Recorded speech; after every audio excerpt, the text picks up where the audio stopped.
Imagine Alice Cooper with about 1/100th the money. If the Cramps had been a heavy metal band. Crazy as H, blood-splattered, ear-splitting hilarity. The Wizard of Oz meets splatter horror films. The gag is, you're in the splash zone. You're covered with goo and blood, and if you're not completely soaked, you didn't have a haunted garage show. It's like going to a horror movie, except it's actually happening. It's basically walking into the most brutal, gory film right in front of your face. It was probably the best part of my life. I think of him as a guy with commitment to his art. That's Dookie. I mean, he wants to take it as far as he can take it. You gotta see this band. Wait a minute, are you gonna get this? Oh, thank you. Slam, slam, slam.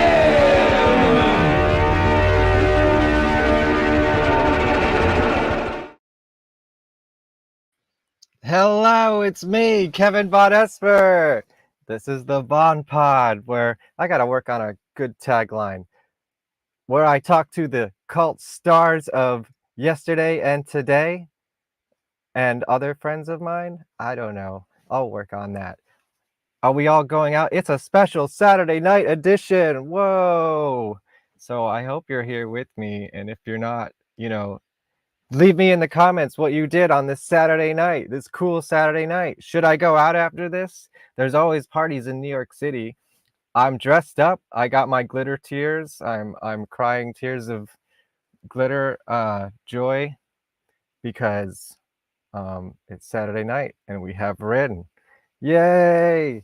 We're gonna this will be a fun one. I've known Rin for some years now, even though they moved away from me, and I'm going to yell at them a little bit about that.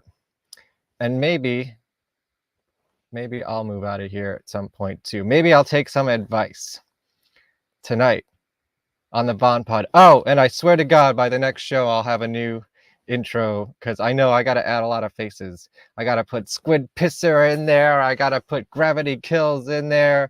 All these guests I've had. Oh, Susie from L7's got to go in here. You got to see all these faces in the beginning. I've had like 30 shows probably since I did this. Anyways, VonPod, let's go. VonPod. Welcome to VonPod. I've got chicken heads and deli creeps, scary monsters and super creeps on VonPod. You're listening to VonPod. With aliens and skunk dogs, I hope you're here to chat along to VonPod. You can watch and chat with us live. Like and share and subscribe. It's always a surprise. You're watching VonPod.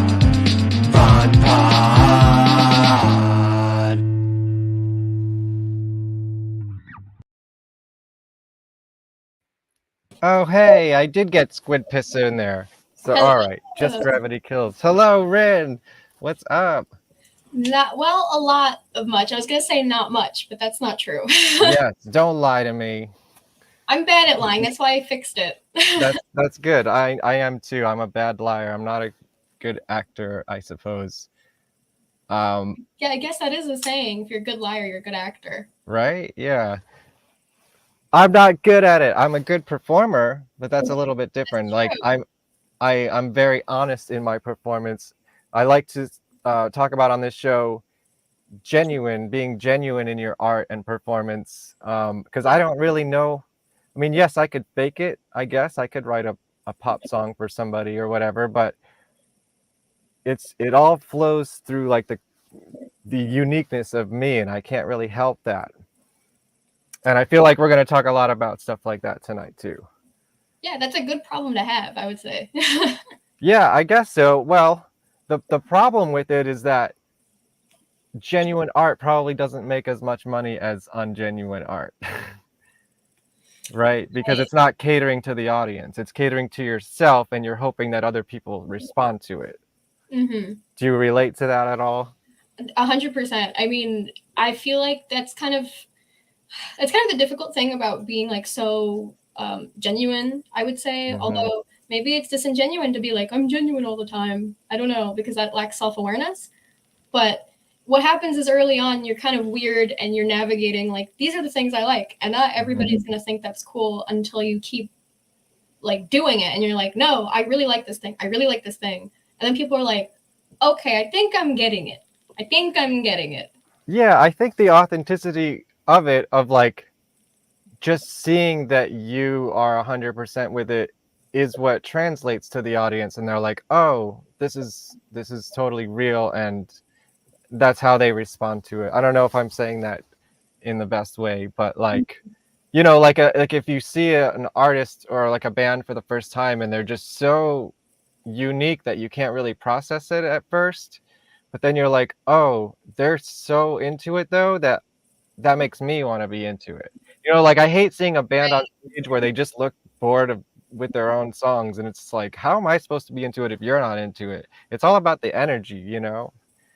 No, 100%. And I feel like that's also, some bands don't want to lean into theatrics, and I think that ends up becoming like the whole like lackluster thing. Some people are like, it's not about the image, it's not about the theatrics, it's about the sound.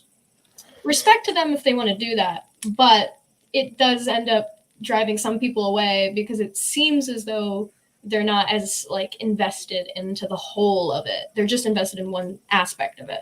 Sure, but you can also be genuine in that. And my example for that is, and obviously I like the theatrics. All the bands I'm into are like super theatrical, you know, and me, I can't go out on stage without makeup or stupid mask or something stupid on my face, you know. But, you know, I also love Nirvana, and I you know, I watched them, you know, I grew up with them until, you know, a certain point, obviously, but they were genuine in not wanting to be theatrical, and that also shined through and made me like them for it. But then a lot of other bands were like, oh, it's cool not to care, so we're just going to copy pretending not to care about it, but they care a lot about not caring about it, and that's what became ungenuine about it. Yes, that's actually a really good point. People copying the whole like nonchalant attitude. And I think an example of that is there's a lot of people that kind of look to the steps of like original punk rock and rollers, like I'm thinking like the Ramones or something, or maybe like not a great example, but the Damned, like maybe early the Damned, because the Damned were the first punk band with a single out, so yeah, and like, or the Clash, and they'll look at that and they just see the image and they're like, see, they don't care, they're not doing all this crazy stuff the new generation's doing, when in reality they were, for their time. They absolutely were, and with intention. And especially like the Sex Pistols, they were kind of had basically a stylist, and I mean, I don't knock them for that. I know a lot of people do, like, oh, they're just a product of, you know, Vivienne Westwood and Malcolm McLaren, excuse me, or whatever. It's like, so what? They looked cool, and like I think they genuinely did like the clothes that they were designed for them, you know, and that became like the whole punk aesthetic. And then with the Damned, they're definitely into an image, like you can't say otherwise. Oh, they were so connected to the goth thing. I mean, I have a crush on Dave Vanian and his wife. They're both beautiful people. Oh, was that Patricia? Yes. Yeah, I saw them when she was in the band. Was she still beautiful? I'm sure she was. I mean, I was kind of far away from the stage, but yeah, of course, I'm sure.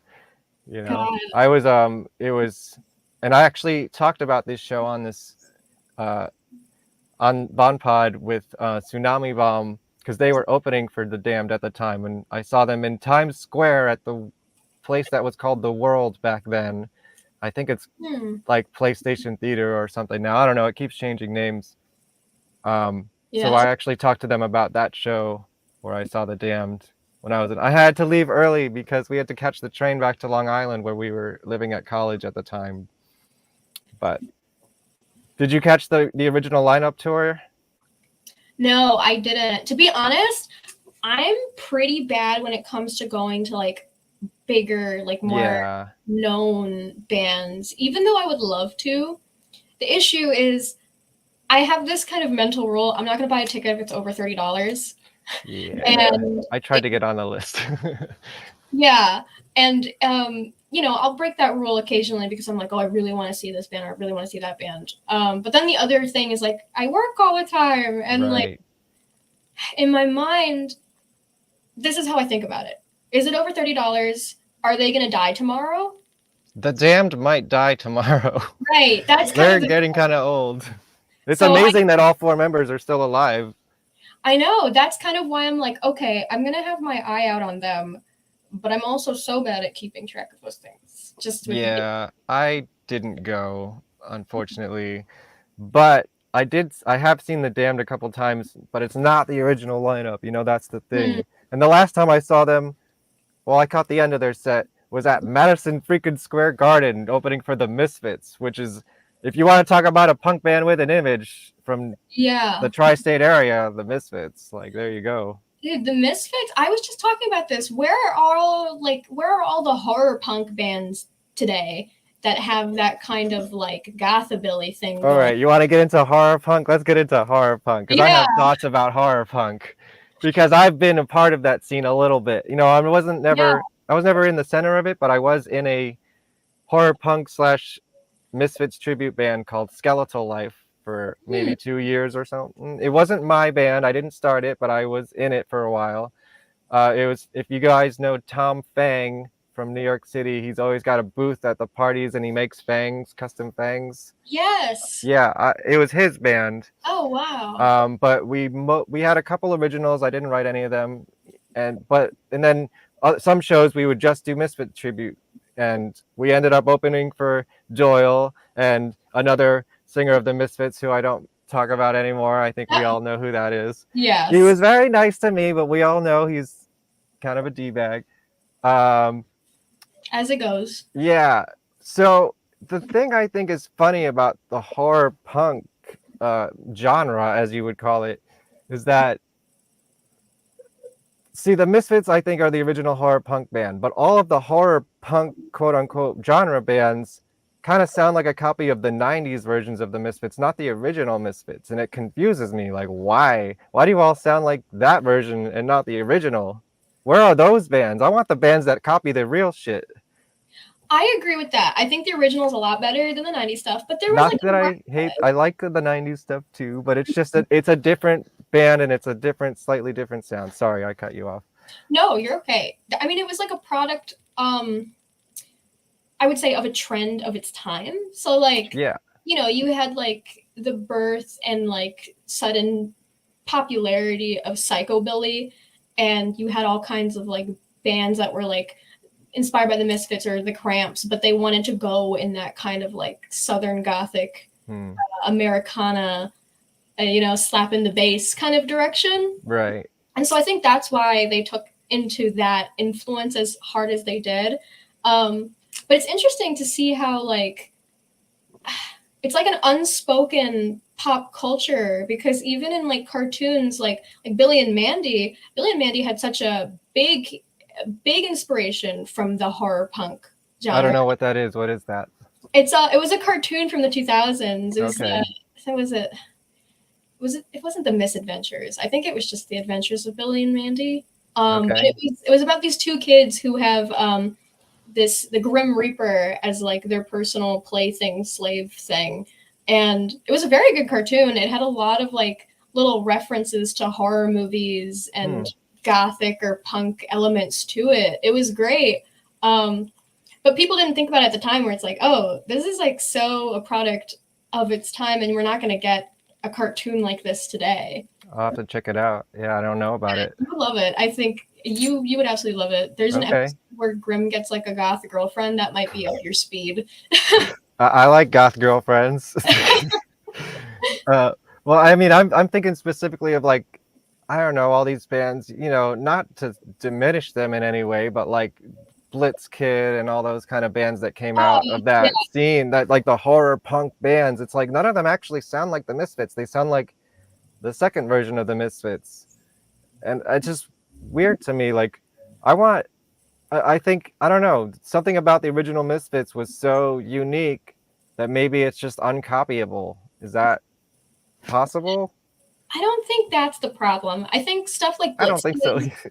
Blitzkid was just like, we want to be psychobilly. We want to be like 1950s but gothic and sing about yeah, but that I guess. I mean, there was sort of an element of that like Elvis thing in the Misfits originally, you know, American Nightmare. Although I don't know if that song had come out until the later 80s.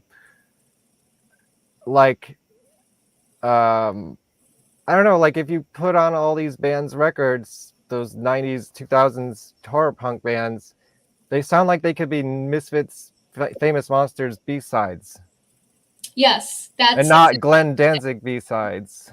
And because Famous Glenn Monsters. Danzig actually morphed into death rock, and then eventually, you know, whatever Danzig is, more metal. Like he kind of evolved instead of being a copy of himself. Mm-hmm. And it is really like, it's funny because like that's arguably one of their worst albums. Famous Monsters. Yeah. Well, it has some of their best songs on it, but it also has some of their worst songs on it. Yes. It's a very unbalanced album. Yes. But this conversation is making me think about the whole, like, in the same vein, like the 90s vampire movement that was such an issue in goth for a while. Tell me about that. I don't know as much about that. See, I always tell people, everyone's like, you know, people who are not goth especially, they're like, oh, are you a vampire or whatever? It's like, no, I'm just a general creature of the night, like the Kiss song, you know, like I don't do the blood and the fangs thing, but I like to bathe in the moonlight, you know what I mean? Mm-hmm. But tell me about the 90s vampire scene. Yeah, so as somebody that was born, or not born, but like brought up in the early 2000s and the 2010, I mean, you know, the more distance you have from a time period, the more... We have a generation gap, so you have to teach me about some things. Yeah, no, I got you. I am so fascinated by generational gaps and how that influences social trends or social behaviors as well. When it comes to the whole 90s vampire scene, at the time, it was so hated because a lot of goths were like, okay, you guys want to be vampires because of, you know, Anne Rice, because of Blade, because of Interview with a Vampire? Interview or with a is that too early? No, that still counts. That's all within the same thing. But then the real secret was, it was because of White Wolf's tabletop game, Vampire the Masquerade Bloodlines, which I am a big fan of. Oh, and I know some people in LA you could play with if you want. Yeah, I would love that. But it's interesting because that little tabletop game had such a big influence on both nerd culture, pop culture, and then goth culture, even as far as today. I mean, look at Typo Negative, where it just... My first concert, yes. Yeah. 1995. I think I shared a ticket recently, the ticket stub. Yes. That's how old I am. I was there. Bloody Kisses tour. That's not that old though, so you're fine. Yeah, I have to joke about it. You know, Alice Cooper taught me, not personally, but that you can't get over something without laughing about it.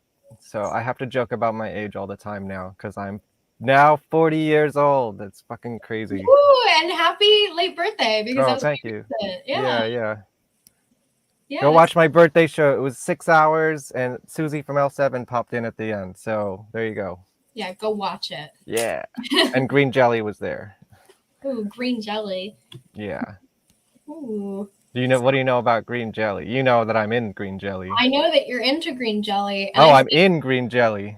I know you're in and into it. Yes, both are true. Yes, because you can be in a band and just absolutely hate it. Right. Well, I was a fan first, and I think every member of that band now was a fan first. Right. Honestly, I feel like all I know is that it is very theatrical, very like experimental. You guys just kind of like have fun with it, which is great. Yeah, it's a punk rock puppet show, and yeah, it's awesome. Well, here's a good transition, and also a fun fact that you might not know. But do you know where Green Jello started? In 1980 or 81, I forget. I feel like you might have told this to me at Dark Force when I was passing out. Yeah, maybe, probably. Well, you would have maybe remembered it more if I told you more recently, because they're from Buffalo, New York. Okay. Yes, Wait, Are they people that are still in Buffalo? No, they moved to, I mean, they got famous once they moved to LA in the 90s, but they were a band for almost 10 years by that time already. Oh, wow. And they started playing at the Continental with bands like the Goo Goo Dolls in the early 80s. Yes, when they were in high school, Kenmore High School. In particular, he's from Kenmore, New York. Oh wow. So were they all from Buffalo, or was it just like a few members? Well, there's over 1,000 of us now, so it was always not as crazy as it is now, but even back then it was kind of like a collective, I guess. So the original lineup is all formed in a high school in Buffalo, yeah. Oh wow. And then it just branched out to wherever they were. And now, post pandemic and everything, it's like if you were ever in the band, you just show up to whenever they're booked in your town and you do the show. So in theory, it's a different band every single night now. It's really stupid. Cool. Yeah. Well, you say it's stupid. I think that's pretty neat. You're still keeping a pulse to it. That well, they have a balance between brilliant and stupid, and that's why they have Grammy nominations and gold records from the stupidest song ever, Three Little Pigs. Right. Featuring Maynard James Keenan as the pigs. If you didn't know that. Turning into a green jello lesson. I want to talk about vampires, but also I want to talk about Buffalo, because you left us to move to Buffalo. I did. So sell me on Buffalo, because what I know about Buffalo is it's fucking cold. It is fucking cold. And when it was winter here, I thought I was going to die because I would be working indoors and I was still like shivering. And I'm sure some of my friends can vouch for that. Like I would be at work and I would just be like, I need to wear like a full jacket right now. This sucks. I have loaded that green jelly truck in the Buffalo snow. It's really bad. Yeah. But I mean, everybody in Buffalo that's like from Buffalo loves it. Like they're about it. So why? Tell me why do they love it so much? What's so cool about Buffalo? It could be genetics that they're able to adapt to the cold. But I think also, I mean, it is a very like the selling point is a city with a small town vibe and everyone kind of knows each other. If you get interconnected within one community, you suddenly start to know everybody else. But I could see that as a negative thing too, because it's kind of like when I went to college, my first college, there was only 1,000 people living on campus. No, there was about 1,000 people at the school and only about 100 of us living on campus. And let me tell you, after about the first 2 weeks, you know everybody, and there's nowhere else to grow from there. Yeah, well, I think as somebody that's traveled much of my life, and I've seen like small towns that feel like cities that feel like small towns, small towns that are just small towns, cities that are just cities. It all just comes down to the people, and like if you don't like the way a city is operating, you just got to put your best foot forward and like be the kind of change that you want, and hopefully people will start taking that into consideration. And if they don't, then you kind of just got to suck it up and just be yourself. Yeah. So with Buffalo, I don't think it's much of a problem. The only small town issues that you would run into, like in other small towns, is kind of like non-confrontation. People kind of like, what's it called? They'll do small talk as opposed to big talk or like larger discussions. And that's fine for some people. That's what they love. But if it's a problem, then you just gotta confront it and be like, okay, that's cool. Okay, now let's have a bigger conversation. Or like, oh, if you have a problem with this person, you should probably do something about it. I feel like it's really as easy as 1, 2, 3 in my mind. But everybody has a different opinion on how to handle those kinds of things. Well, I know you started your own night, so that's one way that you, I guess, confronted all of this. But before I bring that up specifically, what is the scene? What are the scenes, the underground alternative scenes like in Buffalo already, like when you came in? So because of Greg Vinyl, shout out, I was more so introduced to like hardcore and like the straight edge community here, it is a much bigger of a scene compared to all the other things, I would personally say. So there is a very big demand, I guess, for hardcore. There isn't much of a goth community visibly, but this is a common theme in Buffalo. You think that it's not visible, you think it's not there, but there is a lot of people that want this thing and they just keep it hidden. And that's fine. I think that's totally fine. But yeah, there is a goth scene. It is primarily a lot of older people, but lovely, sweet, very intelligent people. There hasn't been a person I've met here that I dislike. Oh, wow. That's in great. terms of the punk scene, Mhm. that's a little more mixed bag. There isn't a lot of like what I would say like studded punks. There's a lot more of like that kind of like clean post 90s where they're like, it's more punk to not dress punk. Hey, if that's what you like, that's fine. That Nirvana ethic. Yeah, and I don't think there's anything wrong with that. I think that's a Right. very like bold thing to live by. Hey, however you want to express yourself, obviously we're here to accept it, Mhm. right? But it would be nice if there was a balance and there could be more studded punks. Because I definitely can see that. And I remember the one time where I was like, oh, look at all these like studded punks. I'm saying studded punks, I don't know what else to say for them. Yeah. And they're all from Syracuse, or they're all from Oh. Rochester. Mhm. And those Near my birthplace, Canandaigua. oh, well, I don't even know where that is. Yeah, well, it's near Rochester. Oh, okay. Yeah. Did you used to go to Vertex? I mean, no, I moved from there when I was like in like 3rd grade. Okay, fair enough. Yeah. So it was a little before I could go out. That's fair. I only recently went for the first time to Vertex, and What is that? It's a club? Yes, my camera is like focusing and autofocusing. Sorry about that.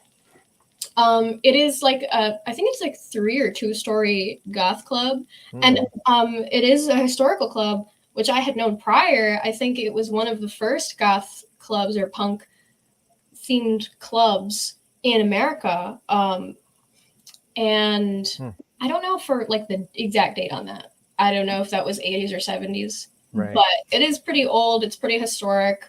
And it's just fun. I remember I went there and I just danced the whole night, as I do. So that's a good sign. Yeah, I'd love to check it out sometime. I've heard of it, I think, maybe through you, I'm not sure. But I think it was through me. I was like, hey, Kevin, you should come over and come to Vertex and hang out. Yeah, I have good intentions, and I said this to someone last night about going to clubs in Boston. Like, I want to check out other scenes, and it's just like, when am I actually going to go and be like, okay, I'm going to go in my car and drive for 5 hours to go to a club, The reality is a little different than the intention to want to do it. That's true. You should come for like when it's like a multiple day event. I mean, yeah. This isn't in Rochester, but if you wanted to come up here, Studzilla is happening, I think, in September. What's that? Is that like a punk thing? Yeah, it's like I think it's like 2 or 3 days. It's just like a lineup of all kinds of punk and oi. Oh, that's another pretty predominant. I wouldn't say predominant. Yeah, I would say an important scene in Buffalo. I mean, the reason that I moved up here, it's because of I also like oi. Little secret, I guess. And I'm thinking the band The Violent Way, who started off as the Elite at the time.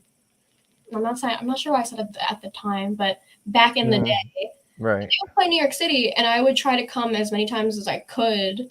That was possible, and eventually I met somebody through Violent Way, and then I was like, I like this guy, I'll move.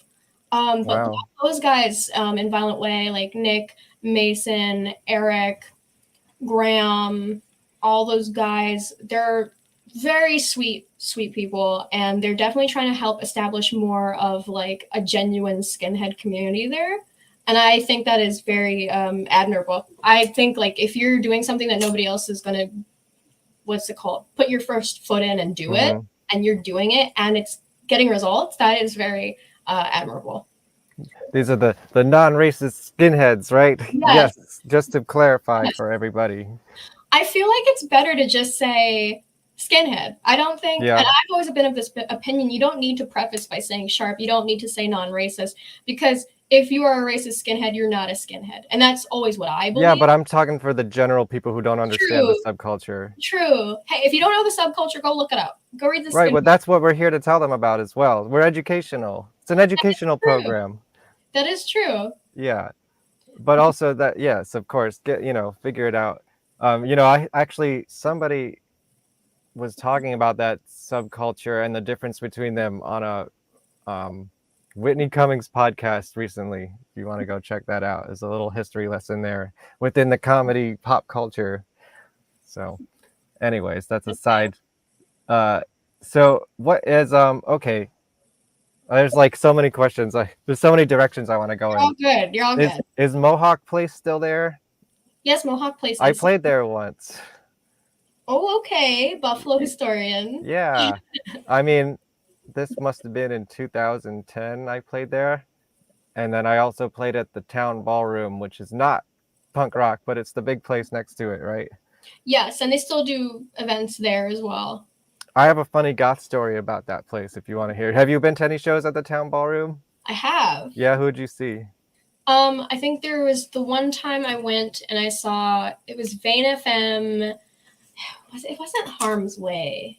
I'm forgetting who the headliner was for that show, but I do remember I was like 3 seconds away from almost breaking my leg because right next to me, I hear a guy like giving this blood curdling scream, and I look over and his foot is like dislocated, like coming out. Oof, and the show had to stop for a second. They had to get like an ambulance, and it was like, I remember the whole time I was just like from a violent pit kind of thing?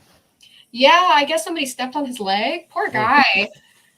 Oh, and then I think recently at Town Ballroom, there was a girl who also had her spine hurt. I could be wrong. Let me not put misinformation there. It might have not been Town Ballroom. But that did happen in Buffalo. A girl, I guess a singer landed on her and her spine broke or dislocated, and she had to go to the hospital. It just keeps happening over and over. Oh my God.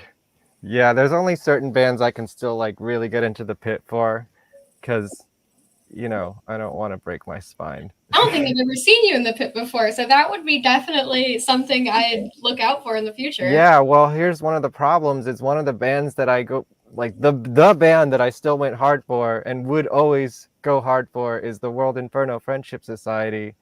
And the singer of that band passed away a couple years ago. So now there is no World Inferno Friendship Society. And I always said when I go see them, it's like going to church for me, and I get to shake out my demons.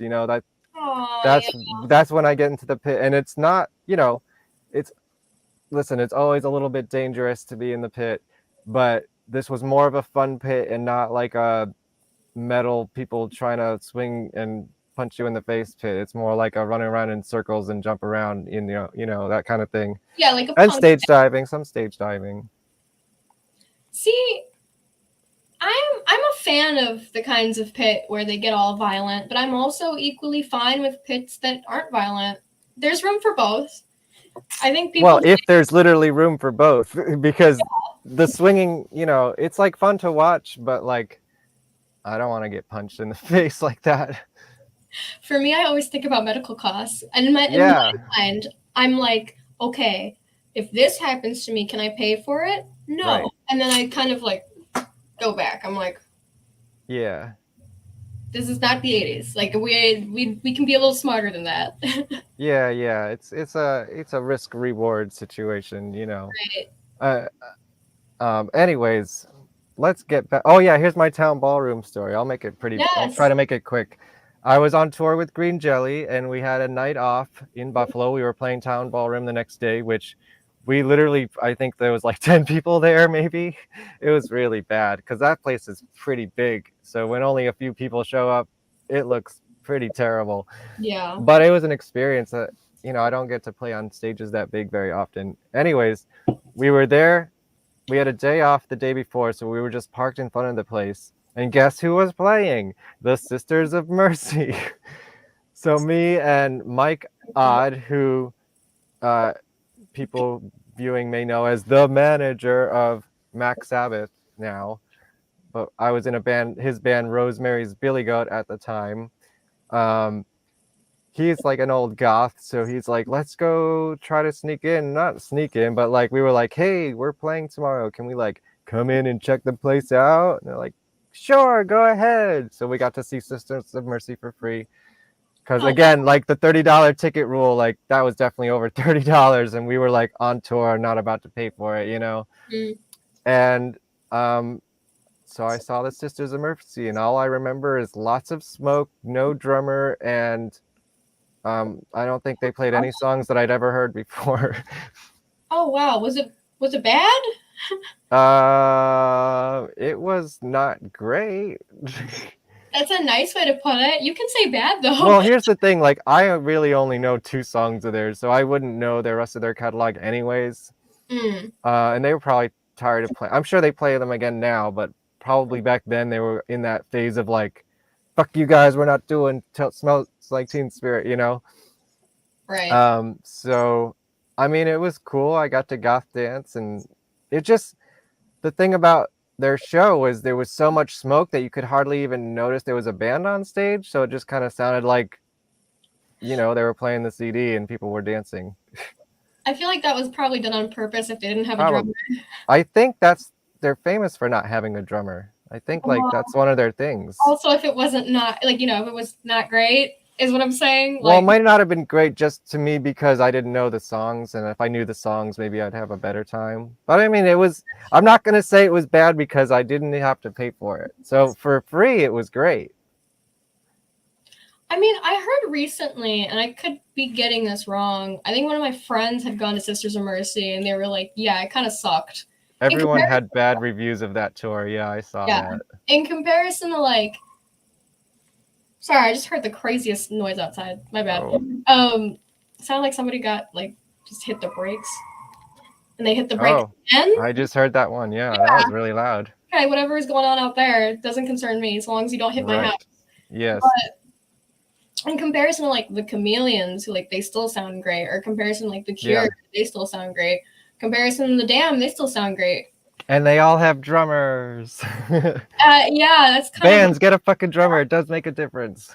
It does. Drumming is like, having a drummer is like in my opinion, one of the best parts of the band. You need the soul, like you need the beat. Yeah, I believe that too. Yeah, I mean, I know a lot of people just can't. It's not feasible. Drummers are expensive and they have a lot of equipment. But there's a difference to me when I see a band with or without a drummer. There's like a level of energy that it brings, like to the live room, that you just can't get with a drum machine or a backing track, you know, alone. And I'm not saying don't use backing tracks completely, but like, you know, complement it with some live drums or at least percussion or something, you know. Yeah, I mean, we're in this phase. Do I want to call it a phase? I'm not sure. We're in this phase of like a lot of goth projects being like solo projects, and they're all keyboard or they're all on like a synth, and there's nothing wrong with that. At least people are making music. Hey, you got to do what you got to do, you know. I understand that as well. Yeah, especially when like, you know, there's a shortage of certain musicians, you know.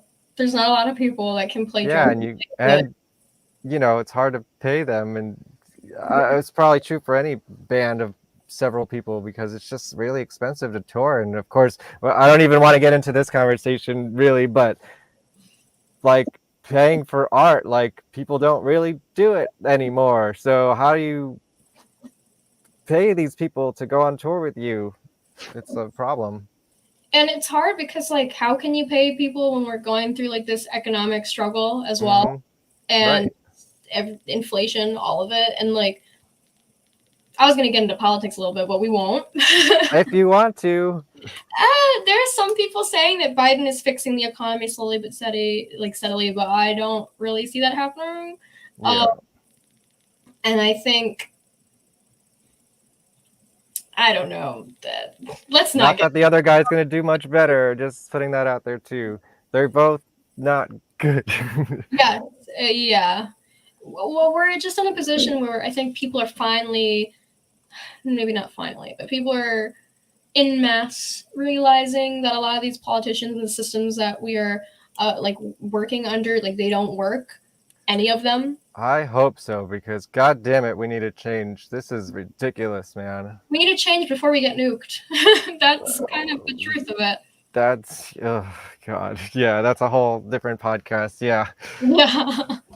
For sure. That has nothing to do with music, but like. Oh, I'm sure we could relate it to it. Yeah, like you just did. So, yeah, that's. I follow it pretty closely, and it's all bad. It's all bad right now. Everything's terrible. Everything's terrible, but we have people that we like, and we have music, and we have the arts. Yes, and we have, if we want to relate it to music and hardcore, I did see some stories about bands boycotting certain festivals because of their associations with things, and they actually won. Like, they divested from those situations, and those bands are going to play. So, good on those hardcore and, ethics. And if you guys want to, go watch the latest What Would Jello Do from Jello Biafra on Alternative Tentacles if you want his take on the whole international situation that's going on. Yeah. Oh, that'd be fun. Yeah, I was waiting for him to put his word out because he always does. And, as annoying as you may think the dead Kennedys might be, like, the guy's always got a point. And he's always fought for it. Even when, even back in the 80s when he, as a joke, more or less ran for office, Mm. That was hilarious. You go watch his old campaign videos and stuff. It's like, that's what we need more of, because you know what? It's funny, but it's also fucking true, Unfortunately, we're in a time where, and I don't know if this is still like an issue today, but I know like during 2016 to like 2020, there was this huge like influx of people being like, being conservative is the new punk, and it's like, right. It could have been if you played your cards right, but it didn't turn out that way. I mean, there was already bands prior. Like, I'm thinking of like Smut Peddlers and like even some Agnostic Front. They had some like conservative values, I would say. I also remember that Agnostic Front song, Giuliani, Giuliani, Giuliani, fuck you. So yeah. I don't know. I don't know that much about them, but I believe it. And there's a lot of Oi bands too that are like, there's people that are of the opinion that Oi is not political. And I'm of the opinion that everything is political if you make it that way. Mm-hmm. Unfortunately. I'm not saying that's always a good thing. But there is a lot of Oi that is inherently political. There's a lot of Oi that isn't. It's just feel good, get drunk, have fun, fuck girls. But there was a lot of Oi as well that kind of like ranged within the like, we're looking for traditionalism. We're looking for conservatism. We don't like the way you guys are doing things. We're doing it the right way. That doesn't mean right wing, but sometimes we attract that crowd. And I'm of the opinion that there is no quote unquote new punk. Conservatism has always been predominant in punk, even though people want to say that punk was always a left wing culture. Sure, you can say that, but was that actually true?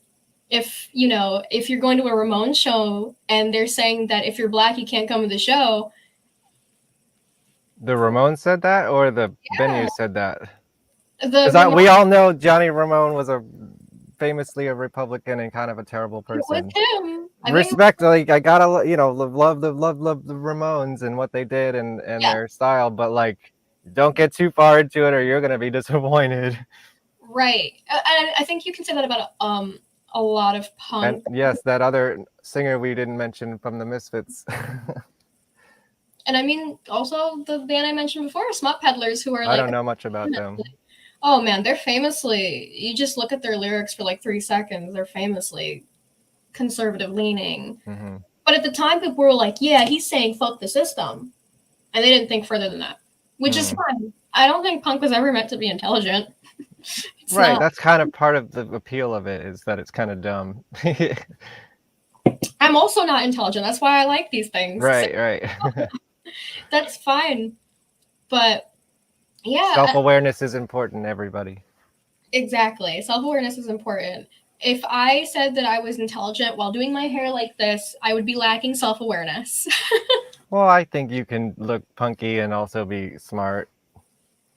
I don't think one equals the other necessarily. That's true. We shouldn't judge a book by its cover. That's one of my favorite lessons from I'm going to mention the World Inferno Friendship Society again, because their aesthetic was they wore suits and dresses and dressed very official and like high class.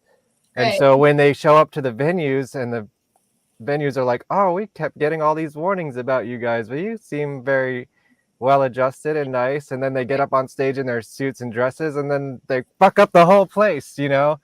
Yeah. Somebody put a comment, your hair shows patience. Oh yeah, you want to let's see who's That's in the very room. Let's take a break and look at the comments. We got a yay, hello. Yo, two people absolutely popping off in the killer makeup. Thank you. I know my guests, so I had to match at least a little bit. You know, I try to match my environment. Well, you And- always look good, Kevin. Oh, thanks. I try, you know. And plus, I might go out after this, so I'm already done with my makeup. The Grim Adventures of Billy and Mandy. Yeah, we got a fan. Title. There we go. Yahoo! We got a Yahoo. Hello, hello. Hello. They want to go. I think this was in response to that Rochester club. Oh, maybe. Oh, thank you. Yes, that's for you.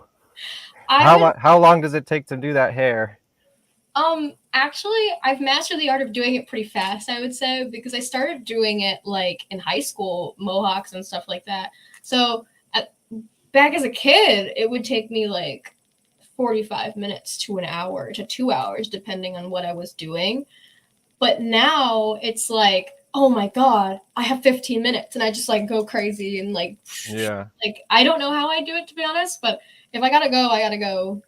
Yeah, this took me probably 1 minute and 30 seconds. Also, thank you, Cam. That's my buddy, Cam. Yay, hello. Hello. Pop off, pop off. All right, yes, we are popping off. And so are the comments. Which, I don't know. I don't know that song. We have a fellow Buckethead fan here, but God, he's put out so many albums that I can't keep track of them all. There's literally, I think, since 2010-ish or maybe 12, he's put out over like 500 albums or something like that. Yeah, so it's like, I can't remember the names of the albums, let alone the names of the songs on them. Fair enough. Well, okay, let's talk about fashion since we're into it already. I mean, I don't know if I'm allowed to say this because I'm old and I'm saying that as a joke again, but slay, you're always fucking slaying. You're like, every time I see you, you look awesome and different too. It's not always the same thing. Like you have this whole goth thing, this punk thing, like sometimes it's a little high class. Tell me a bit about that and your influences in fashion, I guess. So fashion is so interesting as a topic to me because you know, in punk you have the whole anti-fashion movement, and that was something I did subscribe to for a minute. But then I thought about it, and it's like anti-fashion is so antithetical to decolonization and ideas within my own culture where opulence is more the norm. And you're saying you're not smart. You're using these SAT words. I don't even know what they mean. Yeah, let me, okay. What is opulence? Opulence is like maximalist. So like adorning yourselves in jewelry. I mean, like, let me give you an example. Like, look at classical Indians, and I'm not Indian, but like classical, like South Asians or Indians, and they're adorned in all kinds of golds and gems and jewels. And at the time, you know, that was seen as like expression, and it is seen as like loving yourself. And I still think that is a form of loving yourself.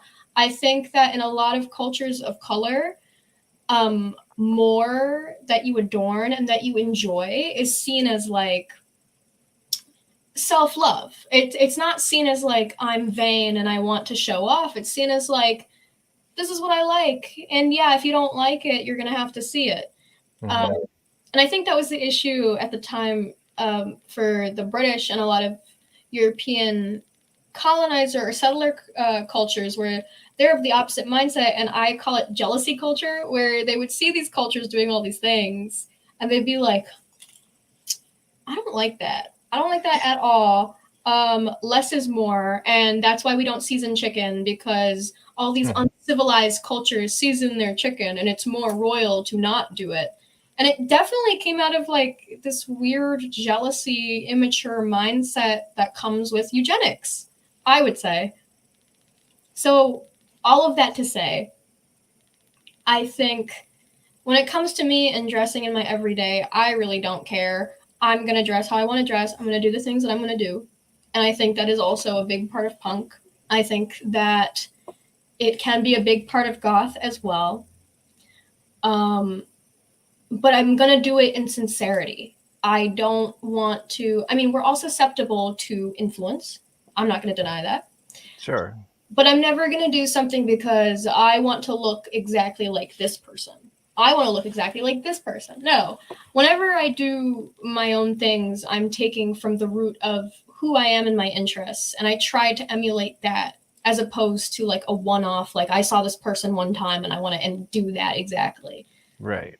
An example is, and I know this is not in any case like original doing this red and like the long eyeliner, but for me, when I do those things, I actually try to replicate Kumari makeup from Nepali culture.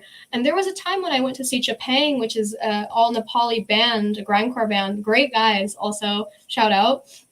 They got 2 drummers on stage and they see? crush it. They should let some other bands borrow one of them. Yeah, seriously. They're great dudes, though. I remember when I went to one of their shows, I did like the whole Kumari Nepali makeup, and I gave them like a packet of YY just so they knew, like, I'm sealing the deal here. Like, we are cousins. But, wait, just a sidetrack. Do they both play the same beat, or are they doing different things? I think they play the same beat, drummers. and Yeah. sometimes they'll do different drums. But from what I've seen, they do it. Grindcore, that's got to be a lot of really being on beat with those Yeah. you know. It's absolutely nutty, and I love it. Cool. And seeing like Nepali dudes do that too, and they're all from different parts of Nepal. That's probably a whole other conversation itself.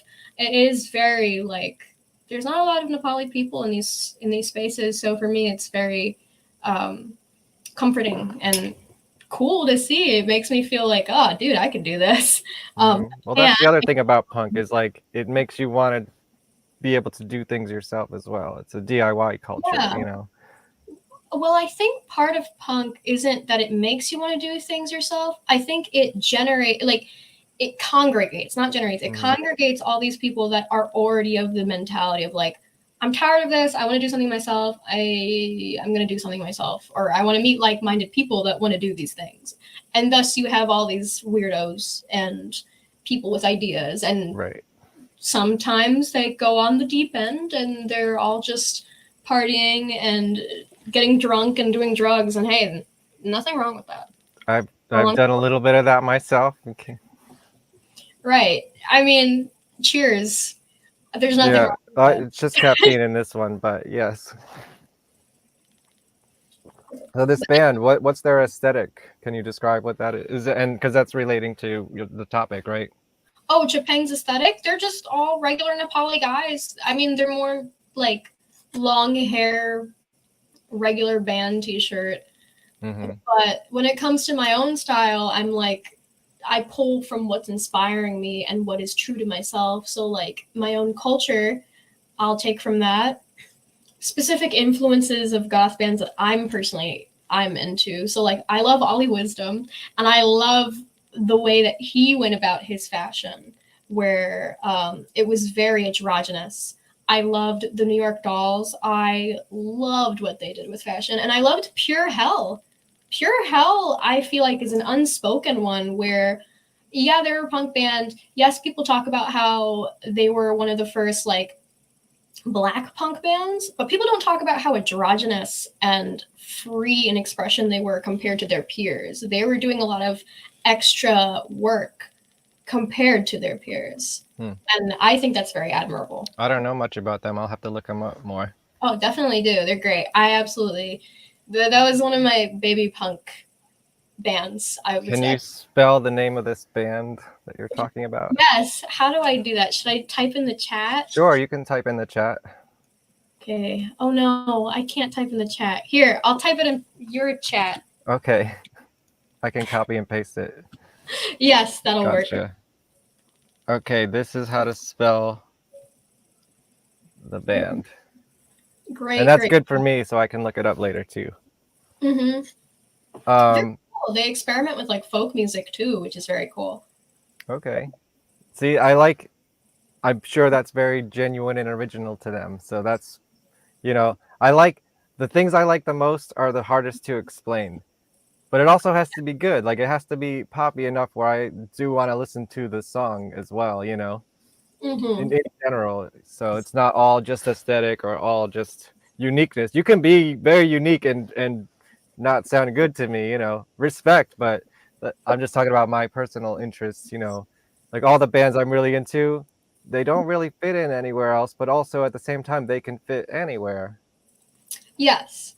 And that's actually a great segue into like the issue with goth music today, I would What's say. the issue with goth music today?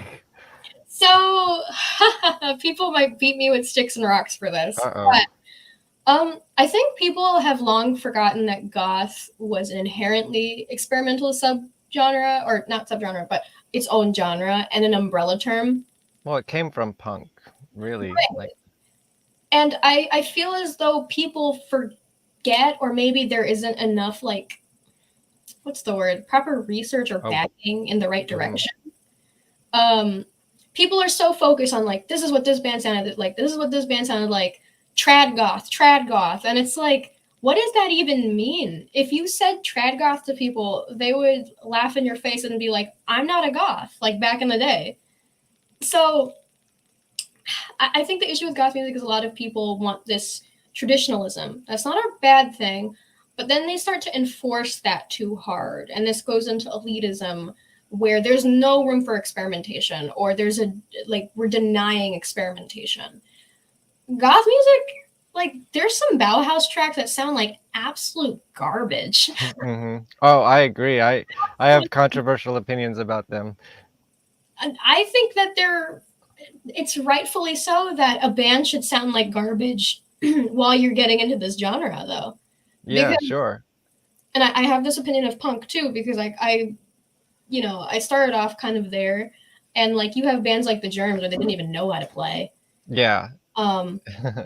So it's like, where do we get off on sound quality or like performance quality when, we need to just let this new generation breathe and do what they want to do. And my computer made a funny noise, but it's not going to shut off or anything, right? No, it's good. It was giving me like a notification. I got scared it was a virus.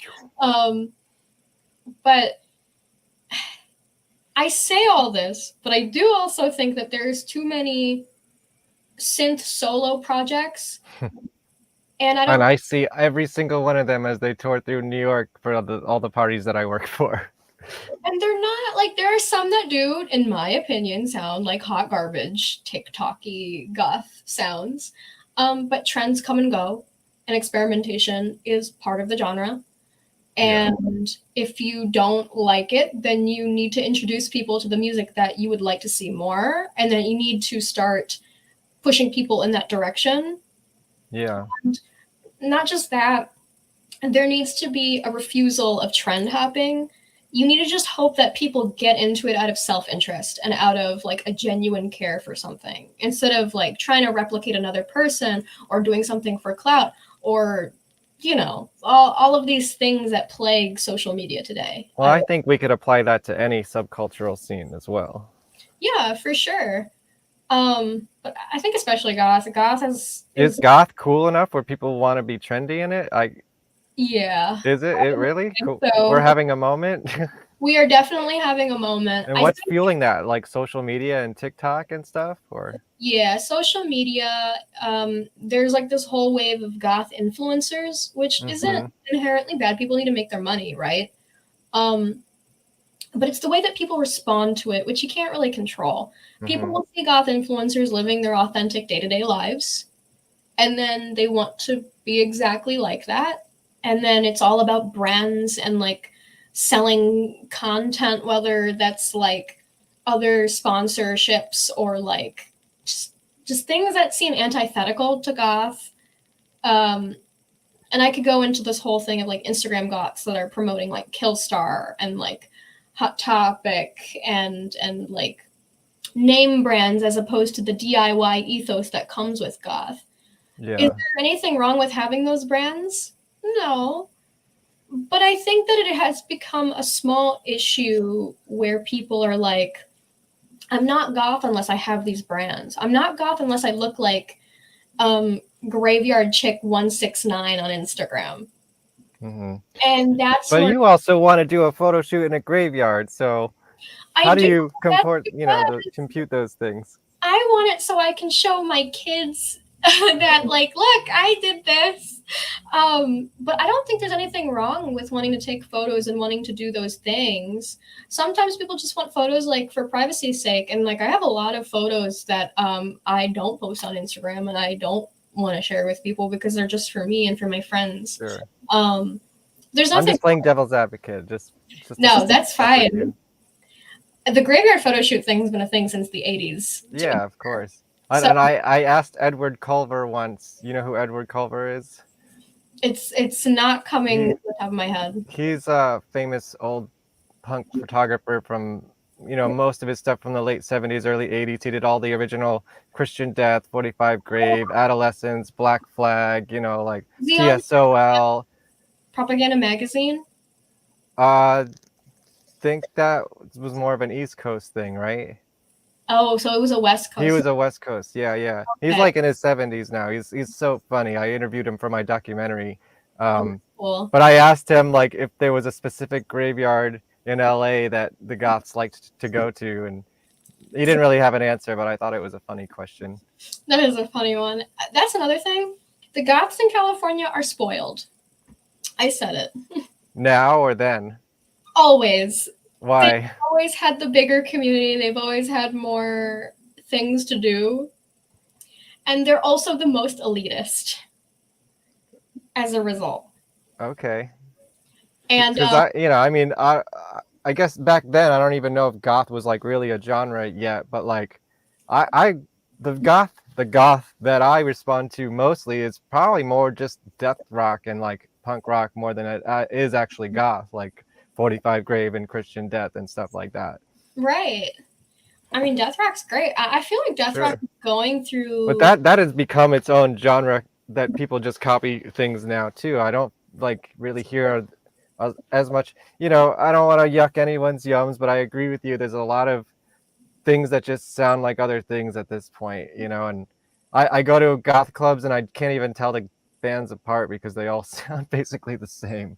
Which is unfortunate, but that's part of creating a genre. And I think there's a lot of people that love that. And yeah, exactly. There's nothing wrong with that. I mean, I love certain things that sound the same, but I like things that aren't polished. They're not perfect. They're simple. I like it for the pure sake of like, they're doing something and there is some kind of genuine intention in this, and that's fun. And I like that. Well, the polish isn't as much of a thing for me because I actually do wish more old punk rock sounded better. And I know it's not that they didn't want to, it was more of a limitation of budget and resources, and that became part of the sound. But it's like, oh man, if you listen to those old Misfits songs compared to the modern Misfits, it's like there's a world of difference in quality and it's not good. It's not good. Yeah, it's not good quality. I'll say it. Like it's just fact.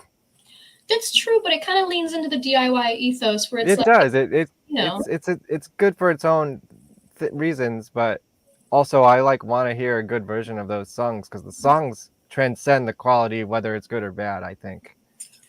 I agree. I completely agree. And sometimes people. I mean, I know for me personally, I really like that old, quote unquote, sound. I like when things feel like it's been worn. But do you like when new bands sound like that? And do you think they're doing it to sound like the old bands, or are they doing it because they are of their own lack of resources? So there's okay. I'm gonna go back into Oi for a second because it's a great example.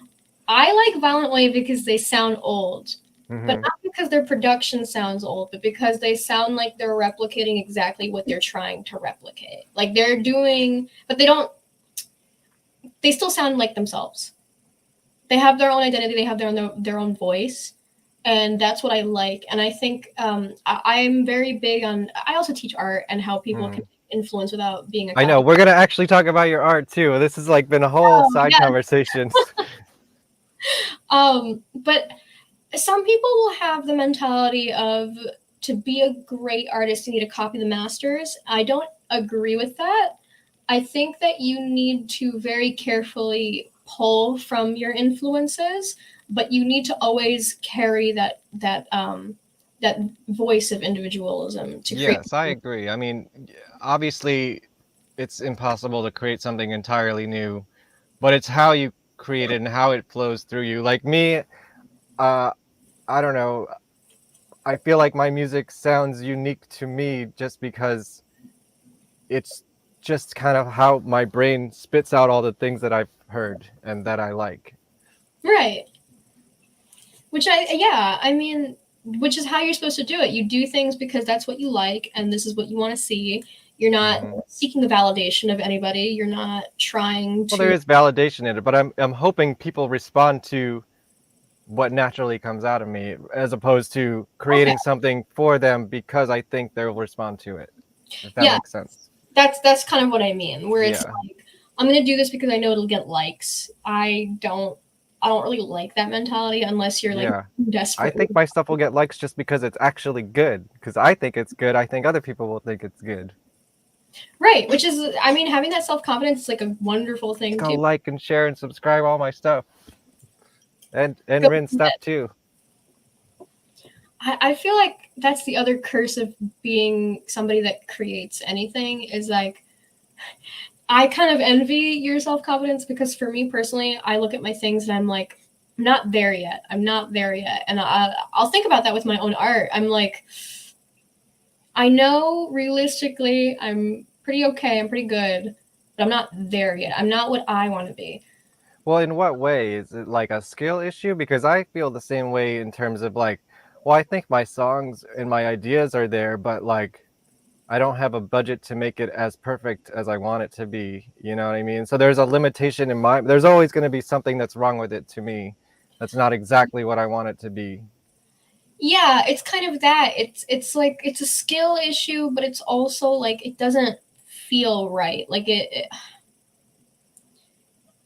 sometimes I feel it where I'm like, this is it. And this feels good. And I'll look back at what I drew over and over. And I'm like, I like that until I'm like, okay, I see all the issues with this. I don't like it anymore. Right. I mean, the same with listening to my music. I'll hear all the faults before I hear all the, other people listening to it will accept it as it is and not know that there are faults that you recognize in it. Right.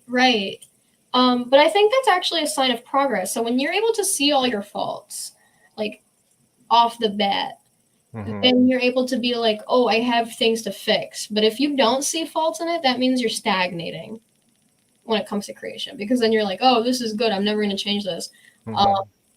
Try to think of somebody that falls under that category.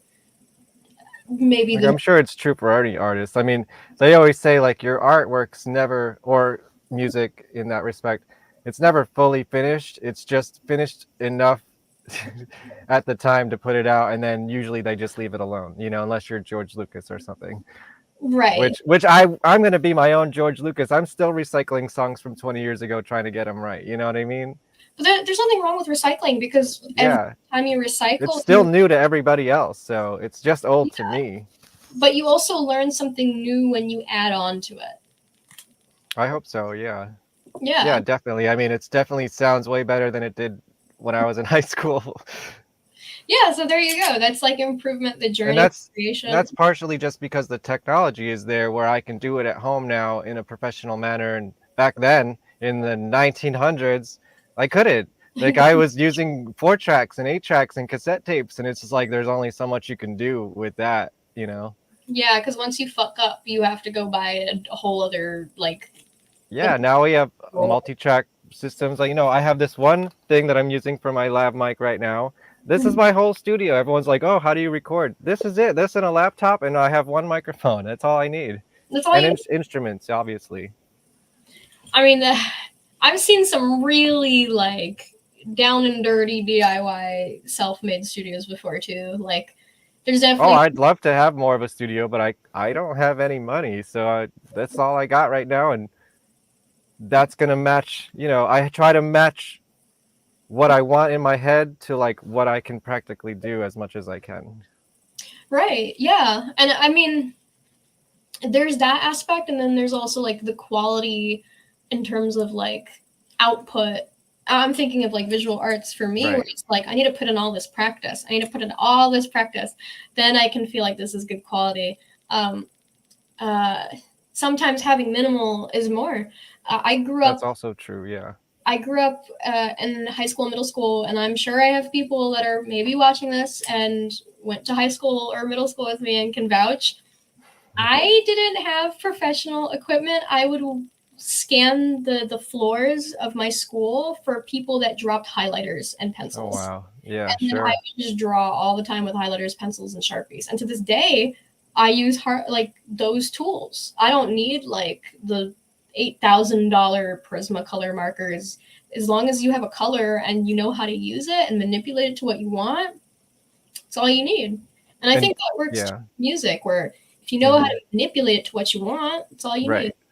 Yeah, a lot of it's just like in the mixing and like, you know, all that kind of thing.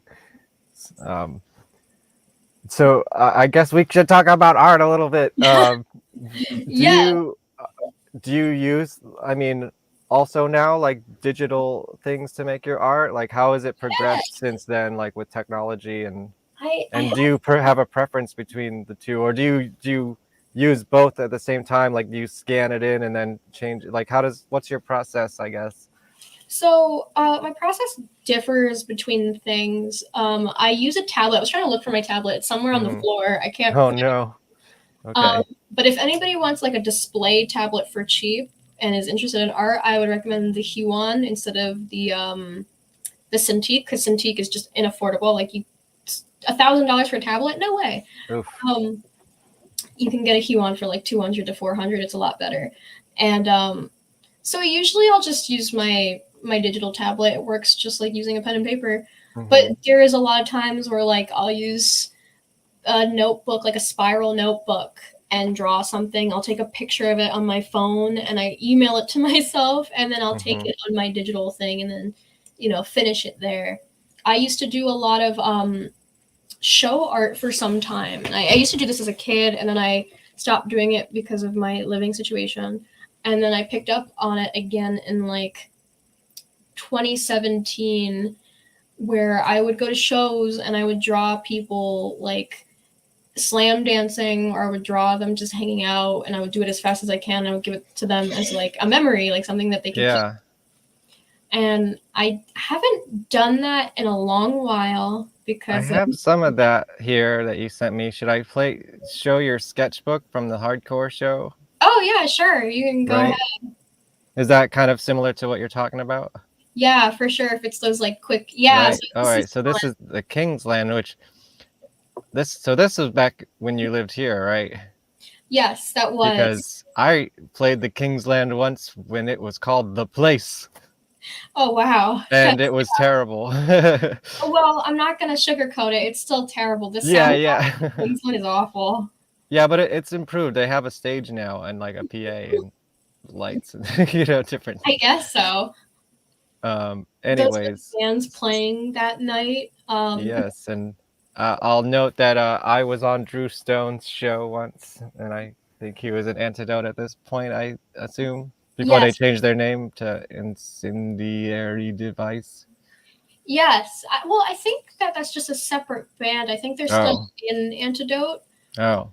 There was just a feud because there was two bands with the name Antidote. Right, yeah, that's what I heard. I don't know much about the drama. I don't really care, but yeah, it's in the past. Yeah, go check me out on his show. It was a good conversation. Yeah. Yeah, so all of this would be done like within seconds. Right. And it would just be on my pad, and like people either just standing around between sets or like straight up dancing, like the guy with the dreads there. So this is all digital? No, this is all in a sketchbook. Okay, got you. And then I scanned it. Nice. Yeah, I mean, that's cool. Do you do this often, or, is this something you'd want to do more often? And does it detract from you enjoying the show by going in dancing in the pit, or sometimes you do a little bit of both?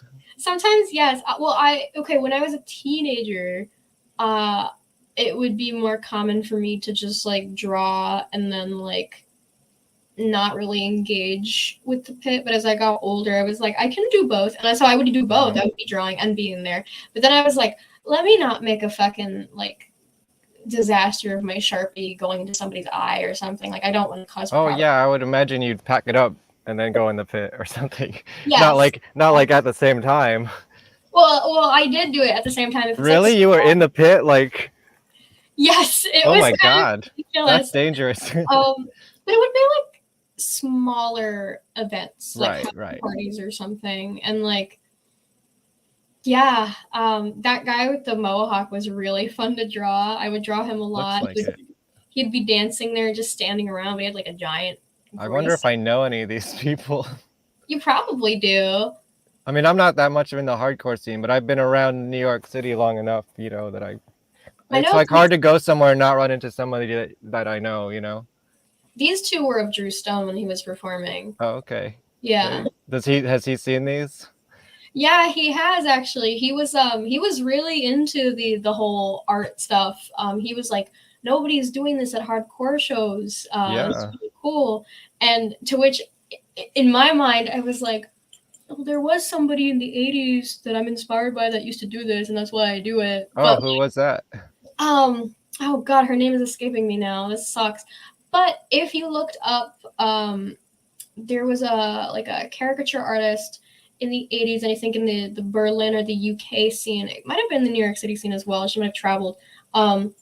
She would go to punk and primarily goth scenes, and she would just like do portraits of people. And she has a very, very prominent art style. Like, I wouldn't say it's well known. Like, her work isn't well known. But someone in the chat who's watching can go Google this for us and put it in the chat. I mean, if I remember, I can. Like, I'll text it to you, and then you can put it in the description. Right. There is this guy in the goth scene here. He's like this really old dude who's he always dresses nice in like a suit basically, and he's just always in the corner drawing. But the thing is, I don't think he ever shows anybody his art, or I've never really seen it. So I don't know.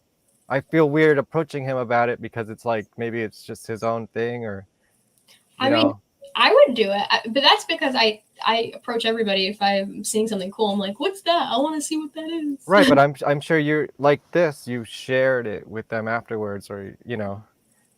Yeah, well, like him, he just does it and then he leaves, and like I don't know what happens to it. Probably nothing. For me, I was like, well, that was the first time I wanted to scan it. I had a bunch of sketchbooks prior that I've never scanned before. This was like, let's try something new. Like, let me try sharing this stuff. And the thing that I like doing is if I draw a specific person, especially if they're performing, I like to like slip it on their stage or like hand it to them. Just because I think that their reactions are very like adorable to me, and I definitely feed on that a little bit, where I'm like, that made them happy, or you know, they think like, oh, what the hell, okay, yeah, even that reaction, I'm just like, hey, any reaction is good, right? In a punk scene. Kind of. I'm just like, they got something, you know, they got something for free, and it's something that like, there's some people that like they put it on their fridge, the drawings that I make, and that's very endearing to me. I just like that kind of interaction. I don't like going to a show and then just feeling like there is no interactivity or no connection, if that makes sense. Because then it starts feeling like a concert. Like, I'm not really here to be a concert goer. I'm here to be a person, seeing another person perform and give them something that maybe they'll appreciate and maybe they'll rip up later or lose it. Yeah, I could see your distinction between like concerts and shows. And I guess relating to me as a photographer, a lot of people know me as a photographer. I like taking pictures of the audience usually more than I like to take pictures of the performances, because, and if the crowd is not, at a concert, probably most of the people aren't dressed up, but at a show or like a party, the audience is just as much the show to me as whatever is happening on stage, if not more so. Yeah, I agree. And usually in those situations, it's like they could be friends, and then you have a story there. I'm really big on like, Right. if it's not apparent, like I'm a history nerd, and I really like learning the webbings of like how everything connects. And with what you're describing, it's like, yeah, at a smaller show, people are more dressed up and more eccentric, and there's also a chance that they all know each other. They all have these deep histories with each other, and that to me is very interesting, as opposed to going somewhere and nobody knows anybody, and everybody's standoffish, nobody wants to talk to each other. Like, nobody wants to go to something like that. If that's the case, just watch the concert on YouTube. Right. Yeah, which are probably every concert's probably on YouTube at this point, which is also fine. I don't really have an opinion on that, but I can illustrate this point in a way, because I have pictures of you from Dark Force Fest a couple years ago, and this is like what I do at a club. I like to take portraits of people, and obviously, as usual, you're looking awesome, and it makes for great pictures, and most of the crowd at these events do, you know. Yeah, for sure. Oh my goodness. Yeah, So this what? is when I have my Who's this? Like, what's this character here? Are you asking like my look of that evening? Yeah. So to be honest, I was very last minute pulling together an outfit because I didn't have anything that I felt was like Dark Force worthy, which is a weird way to think about it. But I believe the skirt was from my friend Ray, and yeah, that was from Ray. And then the rest, I was just like, I just gotta throw something together and hope it works out. Oh, you know how to throw something together. I think I was also And for anyone who doesn't know what Dark Force Fest, who's not from the East Coast, that's like the Vampire Freaks 3-day like goth industrial. Yeah. It's like all at a hotel. It's a convention, so we're all just in a bubble together for like 3 days, and everyone gets their weird on. It's real fun. Yeah. I missed, I think, is it this year or last year? Yeah, I don't. Yeah, you weren't. Yeah, this was for like 2 years ago, I think. Yeah. So I think you were at the one. We weren't at this year's, but you were at last year's, but very briefly. Like I saw you for like a second. Yeah. And I was like, cool, we'll talk later, and then you were just gone. That one was rough. I guess I just wasn't feeling that one. I ended up going home, or I went back to the hotel pretty early. I guess I was kind of having some like health problems at the time, and just kind of going through some emotional things. I think we were watching the Type O Negative tribute band. Yes, we were. Yeah. I was really sad. I'm not gonna lie. I was really sad because Dark Force had that habit of not releasing the set or like who's playing on what day when they were selling the tickets. And I got the ticket that did not have Rose Garden Funeral Party. Oh. And all I wanted to do was see Rose. Because you got a 1-day ticket, right? Yeah, I just wanted to see Rose Garden Funeral Party. That was it. And I got the day that they weren't playing, and I was like, I was just like, about the whole day. That's someone I like taking pictures of. She's fucking nuts. She's great. I love her. They'll be playing at A Murder of Crows. You should come up to see A Murder of Crows festival in the end of August. Wait, where's that at? This year it's gonna be at Brooklyn Made. Have you been there? I don't know if it was around. I mean, I think it's fairly new, so you may not have seen it since you left. Wait, it's a really cool place, actually. When is it?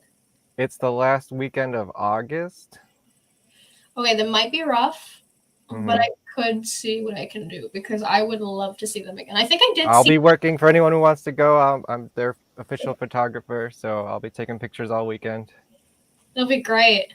Yeah, and what's her name? She's just nuts to like hang out with. I mean, I don't know her very well, but like I'll go backstage and just like listen to her talk, and she's just like fucking nuts in a good way, like in a fun way, and it translates on stage because she's wild on stage too.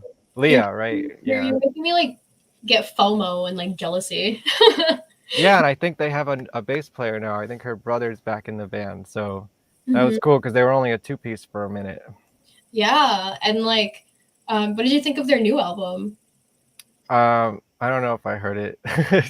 I like seeing them. I mean, I've heard all the studio stuff, but that's one of those bands where I really appreciate the live performance more than. I tell people all the time, like, I'm actually kind of a fake goth because I hang out in the scene and I'm part of the community, but I don't really listen to that stuff much on my own time. I mean, it's self-awareness, but also, I mean, you don't need to like live by a No. standard. No, I mean, let me tell you, man, I go where they pay me first. And let me also be clear that I really enjoy going to these and working for these events. Like, I want to be there anyways, Mhm. but the punks don't pay me to be anywhere. So I'm at all the goth events where they Yeah. want me there. And then, you know, I don't necessarily listen to all the bands at home, but I get to see them. Yeah, I mean, yeah, you gotta come to Buffalo one of these days, and maybe you can like talk to some photographers here and do like a little shoot or I'll something. have to see if Green Jello is playing there this summer, because maybe I can come up there and play a show and then hang out for a day or something like that. Yeah, we can get the whole crew going because I'm also Yeah. Midna to come up here and DJ. Right, yeah, and if that happens, maybe we could drive up together or something. Yeah. We carpool often to events and stuff. Yeah, for sure. Speaking of DJing here, like our first dance stereo was. Yeah, let me put that flyer up. Let's go back to the first question. Tell me about Danceteria. Yay! This And swag. of course your artwork as well, right? Yeah, some people thought that this was AI generated, and I had to like bust out the speed paint where I proved that I drew the whole thing. I believe it. You've seen my art, so you know. Yeah, exactly. But this was great. This is one of the. I'm not sure if this is the first all ages goth event in Buffalo for a long time or what, but definitely the first as of now. And there is no all ages goth scene in Buffalo. It's all 20. It's all barred. It's 21 plus. Yeah. Which it sucks because it seems like there's a huge demographic of like goth kids that are just like clawing at the door, like let me in, like I want to do That's things. probably, yeah, I would say probably any subculture too. 'Cause I can't even think of that many places in New York area that's all ages for either punk or goth. Mm-hmm. Yeah, I think people have to go to like Jersey or like Philly for Yeah, this. the Meat Locker. Yeah, yeah. Let me. Which is, I have a lot of, I'm endlessly fascinated by that place, but also I feel weird being there because I feel very old every time I walk in there. Yeah, it is. It got run over, or what's it called? It got run with a lot of college kids, is what I'll say. Oh, I think they're more in high school. High school when I go, yeah. I mean, but that's know good. Like they need, because I had my place locally that doesn't exist anymore that I could go and do all ages shows. You know, in Rockland County, Nyack, we had the Back Door. That's where Coheed and Cambria came from. That's where we would go and see and play when we were teenagers. And I feel like that's a very important environment to cultivate youth culture. And I don't know where to tell people to go anymore, you know, except for the Meat Locker, which is sort of like a no holds barred version of that. I mean, there's God, I'm thinking of, well, in terms of goth places, yeah, let me say, I can't think off the top of my head. I think there just needs to be more momentum with people like my age and younger to just be like, okay, just do this thing and make it happen. And it doesn't need to be good. You just need to have this happen. You need to do it on an underpass, like those goth kids. Those ravers, that meme, yeah.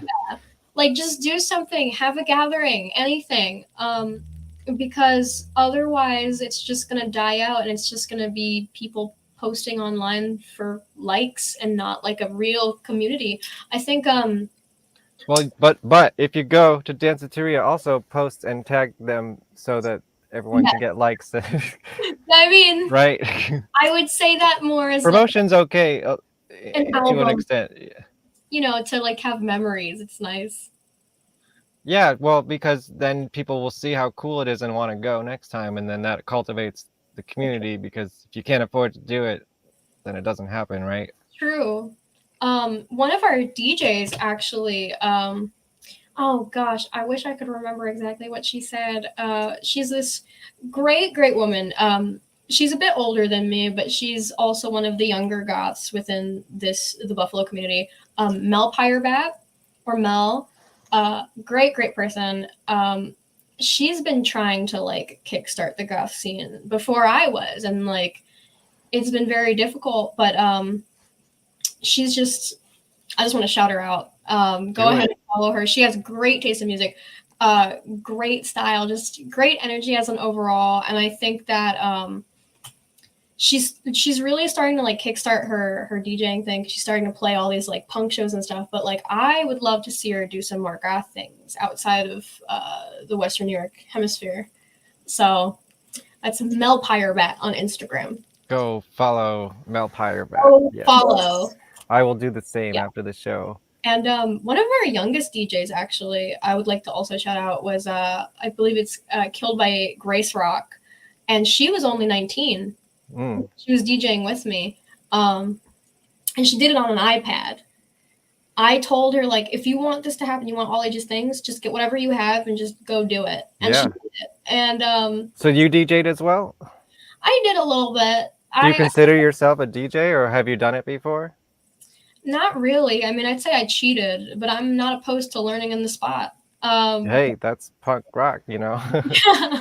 You just kind of figure it out. And I mainly just did it so that I could like emotionally help Grace as she was up there, because she had never done something like that before and she was getting real nervous going up. But then I think she killed it and she was dancing, doing her stuff. She did a great job. Amazing.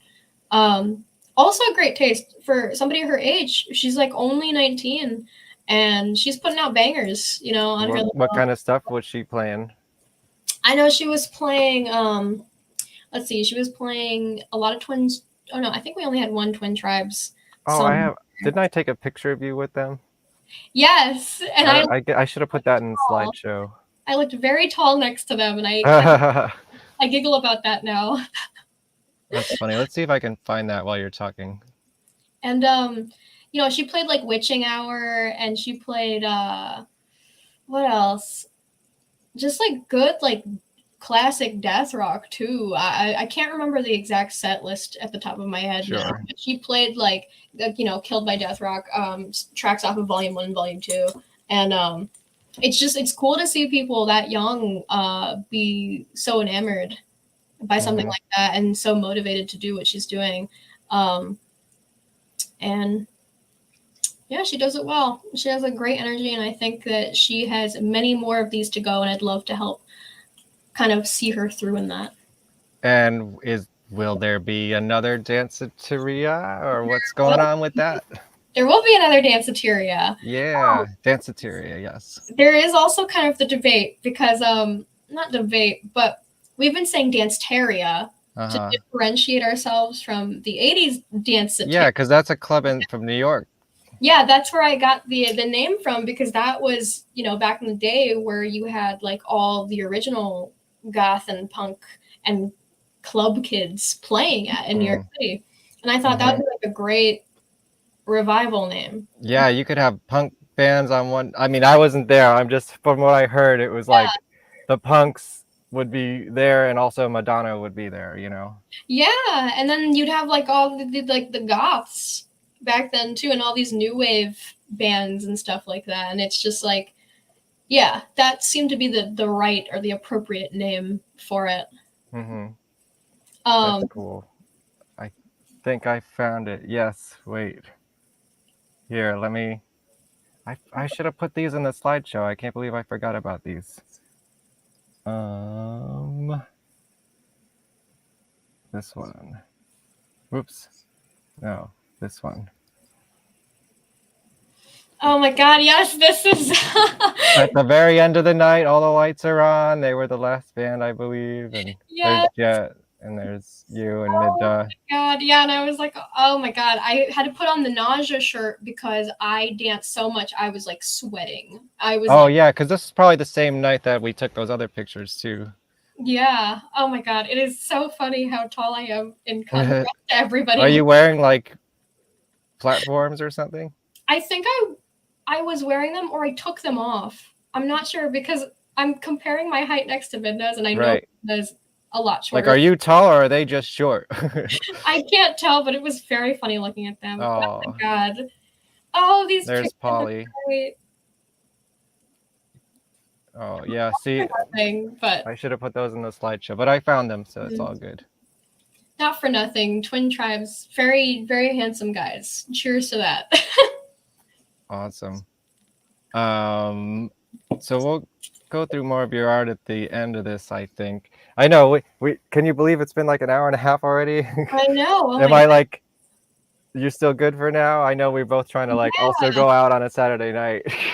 I know. So yeah, the secret is I'm heading out to a goth prom right after this. Yeah, and I think I'm gonna try to hit up a party in the city as well. But you know, New York stays open pretty late, so yeah, it's not that late yet for me. But I wanted to bring this back. I know we touched on it before, but like I think when we were talking about fashion, but you were talking about identity and how that goes back to your cultural identity, and I guess I don't even know what the question to ask is, but what is your, like, how do you answer the question of like what your identity is, and is it have anything to do with you having two names on the bottom of your screen there? So no. No, those are two different things. I mean, they're just kind of okay. So the name Rin, I actually got in the first grade. Around that time, I remember. I think I like said my name wrong during introductions, and it sounded like Rin, and I was like, no, my name is, and it was my dead name, so I'm not gonna say that. Right. But then I went home later that night, and I was like, I want to go by Rin, and so I would just call myself Rin, and my friends would call me Rin, and it's stuck ever since the first grade. Wow, that's branding. Yeah, ancient branding. But then Ray is actually a much later thing. It was in high school where I was like, I need like a legal. If I was to legally change my name, I would like it to be Ray, short for Raymond. But my mom absolutely hates that because she's like, you already have a cousin named Raymond. We don't need another Raymond in our family. But so you go by both names, or is there like a different context to those names? Yeah, so Rin is kind of like my friends, close friends, people that are more familiar with me, they'll call me Rin.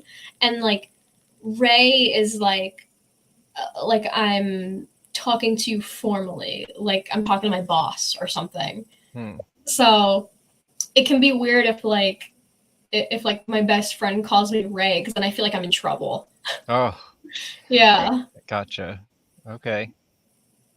But that answers that part of that question. Yeah. But, so tell me about your identity and how does that relate to your culture, right? Right. So, this is always kind of a difficult question to answer, but I came out as like queer very early. I would say I was aware of it in elementary school because there's a little bit of a story there. In like the third grade, I used to kiss a bunch of girls, and I would call it the game. And the game was just like, okay, let's see how long we can kiss each other. And then I realized like that's not like a normal thing kids do. No, I've never heard of that game before. And then I think it was like the sixth grade in middle school, I realized like, okay, I'm definitely like bisexual.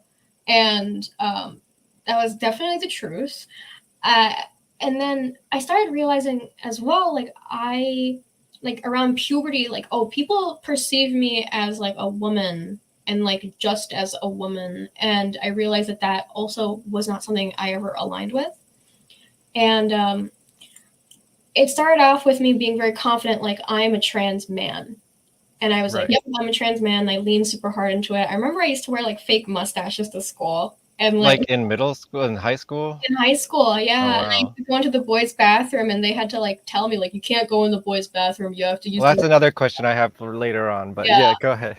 I wanted you to finish your whole thing. Yeah, and then it slowly morphed into like non-binary or gender fluid, mainly because I didn't have like the means to actually transition, and I'm still kind of going through that, and also because my concept of masculinity and femininity is a little different compared to the Western world, I would say, or like, yeah, I guess the Western world, because I grew up with portraits and like banners and like religious imageries of like Krishna or Shiva or even like the idea of Kalki and like all these like Hindu gods.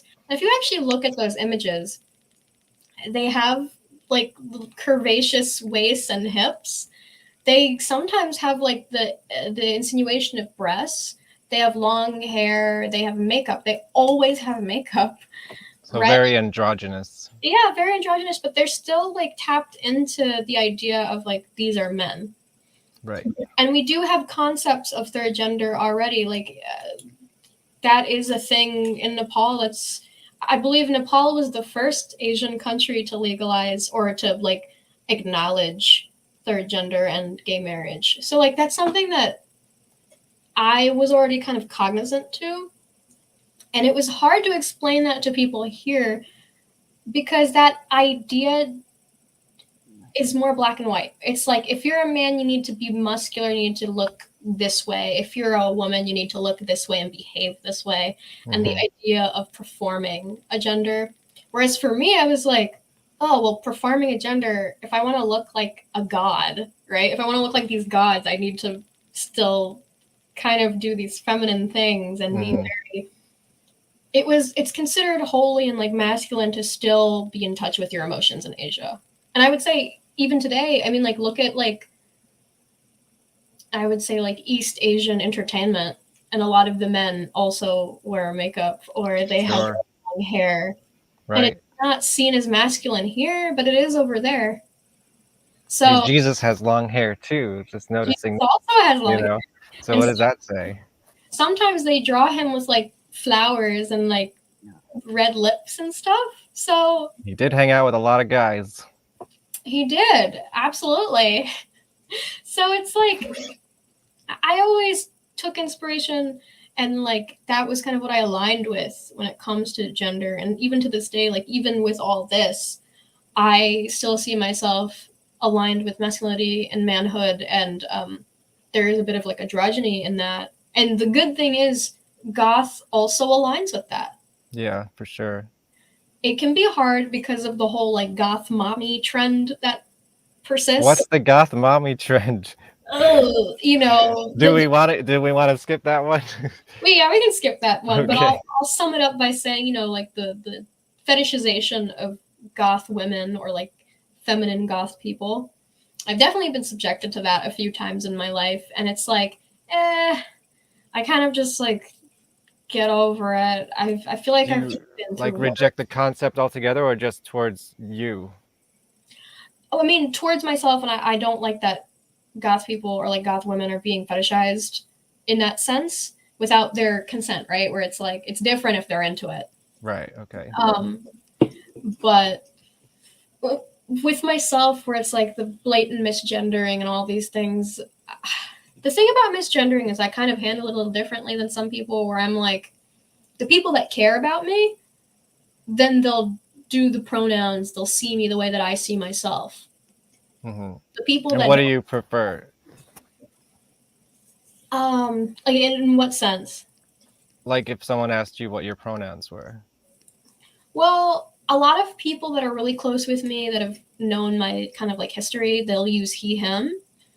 But because it can be like a social situation circumstance, I'm fine with they, them, because I understand that I still am very feminine presenting, and I know that my voice is very feminine. I'm of the belief that if I got testosterone and my voice dropped, it would fix all my problems. I think I could still look like this and people would be like, whoa, that's a dude. Right. If I had a deep voice. Sure. So, it's kind of like, so long as people don't use she, her, it's fine. But even if people use she, her, I'm understanding of the fact that I look feminine to them. I'm not going to get mad at them. I just wait for them to figure it out. Gotcha. Yeah, because this is an interesting topic. You know, I haven't been able to talk to anybody about it on this show so far. I don't know, where do I want to go with that? In a more general, broad concept view, what do you think, what would you want to tell people that it's like the most, what's the word I'm looking for? What should people know? Like, what do people misrepresent? You know, what, especially in American culture right now, I don't know why it's such a big fucking deal. Like, to me, it's like, if you say you are what you say you are, I don't care. Like, be whatever you want to be, whoever, you know, that's like part of everything. Like, what are we getting wrong that like could be summed up, you know? I'm not asking this question correctly. I think I know what you're saying. Like, what are we getting wrong? Why is it? People need to know that's just like the basic shit like that you or like the common misconception, I think is the words I'm looking for about gender and trans culture, I guess. I think the misconception is that there has always been a standard. And if you study history enough, you'll realize that there has never been a standard. There has been a standard that's enforced and it changes upon centuries. And then there is faith that says a certain way to live. And if you want to live by that, fine. But a big part of faith is not enforcing it on other people. Right. And it doesn't matter what faith you're part of. That is part of it. Like even in Christianity, it is kind of like you treat Christians this way.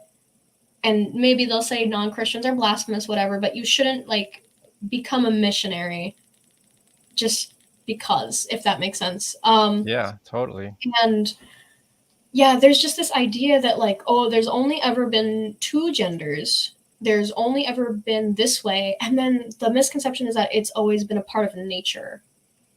However, and if you kind of study science a little bit, that's also not true because in nature, the belief is man looks the way that they do because they're men and they act the way they do because they're men, and women look the way they do because they're women. And that's in every, like, it's in nature too. Like, look at animals, they do the same thing. And they'll use the example of like, what am I thinking of? Can't even think of an animal that has like sexual dimorphism. I think, I don't know what's specific, but I think more and more when they get studied, they find that there are gay animals out there. Not only are there gay animals, but there's like, look at seahorses and like animals that mate forever actually look the same. They don't have like the man looks this way, the woman looks this way. Right. So look at swans, for instance. I believe they mate for life and they look the same. You cannot differentiate like a male swan from a female swan. And I'm not sure if that's the best example, but there are other animals that are like that. The animals that often mate together for life do not look the same. And in Christianity, there's a belief that you must mate together for life and that you look different. That's actually scientifically false. Yeah, I know a lot of men who wear dresses and vice versa kind of situations. Right. And then, there's a lot of, it kind of goes into like same-sex marriage where it's like two girls can be together and they'll be together forever and that's not blasphemous. And technically it can also be more scientifically accurate. I mean, I can't really like put more weight into that argument because I'm not as well-versed in that topic. Right. But there's just, the idea of traditionalism is just a way to live. It's bullshit. Well, I don't want to say it's bullshit, but it's a way to live for oneself. Right. If you want to live that way, you want to be a trad wife, trad husband, go ahead, do that. Right. Yeah, totally. My mother, who I love, she was a traditional housewife for most of her life. And even moving forward, now that she can kind of do her own thing, she still finds comfort in certain actions of service. That's just how she is. And there's nothing wrong with that. It's just when people force it on others, that's when it becomes a problem. Yes. And totally. It's ironic because conservatives will use that same argument on gay people. They'll be like, why are they forcing gayness on us? I don't like it when they're forcing gayness, but nobody's forcing gayness on you. They're just saying that it exists. Yeah, it's so silly. Like, I don't understand these arguments. And that I guess it's like a not trend, or maybe it's a trend, whatever. These conservatives, they're like, they're transing our kids. It's like, what are you talking about? That's like ridiculous. Yeah, I can definitely say confidently nobody made me trans, and I've never tried to push the trans agenda, quote unquote, on anybody. Yeah, well, I mean, what is the agenda? Just being yourself? Like, sure, everyone should do that. Meanwhile, people have definitely tried to push me into the direction of a certain norm. Like, I grew up, my father, who's actually bisexual, rest in peace, he forced me to read like girls, like women's manners books and Oh, like boy. highlight things in that. And so like, you know, that's not happening with trans people. No trans family is forcing them to read like gender studies and highlight things in gender studies books. Yeah. That only happens when you're already an adult. Yeah. And I don't know if this is part of it or like if you want to comment about the culture of this, but there's a difference between gender and sexuality, and people get those confused all the time. Do you feel like that's true? I would say And so. like, why? Why do they? It's not even really related necessarily. I would say it's because it's only really like a pop culture phenomena as of the last like 20-ish years. And in the 80s and like further back than then, I would say even in the 90s, it was common to call transgender people transsexuals. Right. And so the word transsexual. Yeah, with sure. a lot of people. And now I guess that was, I mean, I'm sure it's been corrected now, obviously, but like it became more pop culture because, you know, like Rocky Horror Picture Show, it's like part of the lyrics and stuff. It's just like the word that they used to use. It didn't necessarily mean anything by it. You know, just also like drag became such a big thing in the 80s, which also influenced a lot of the way goth makeup. Sure. Yeah, definitely. And like goth identity, I would say, and even punk. I mean, New York Dolls was so inherently tied to the drag scene. Oh yeah, and if you, especially in like the West Coast punk scene, like it was lots of gay influence and people in there. I mean, like look at the Germs even, and you know all those bands. It's like it's really gay. Yeah. And I think that's great. I mean, I just want people to recognize that like punk's pretty fucking gay.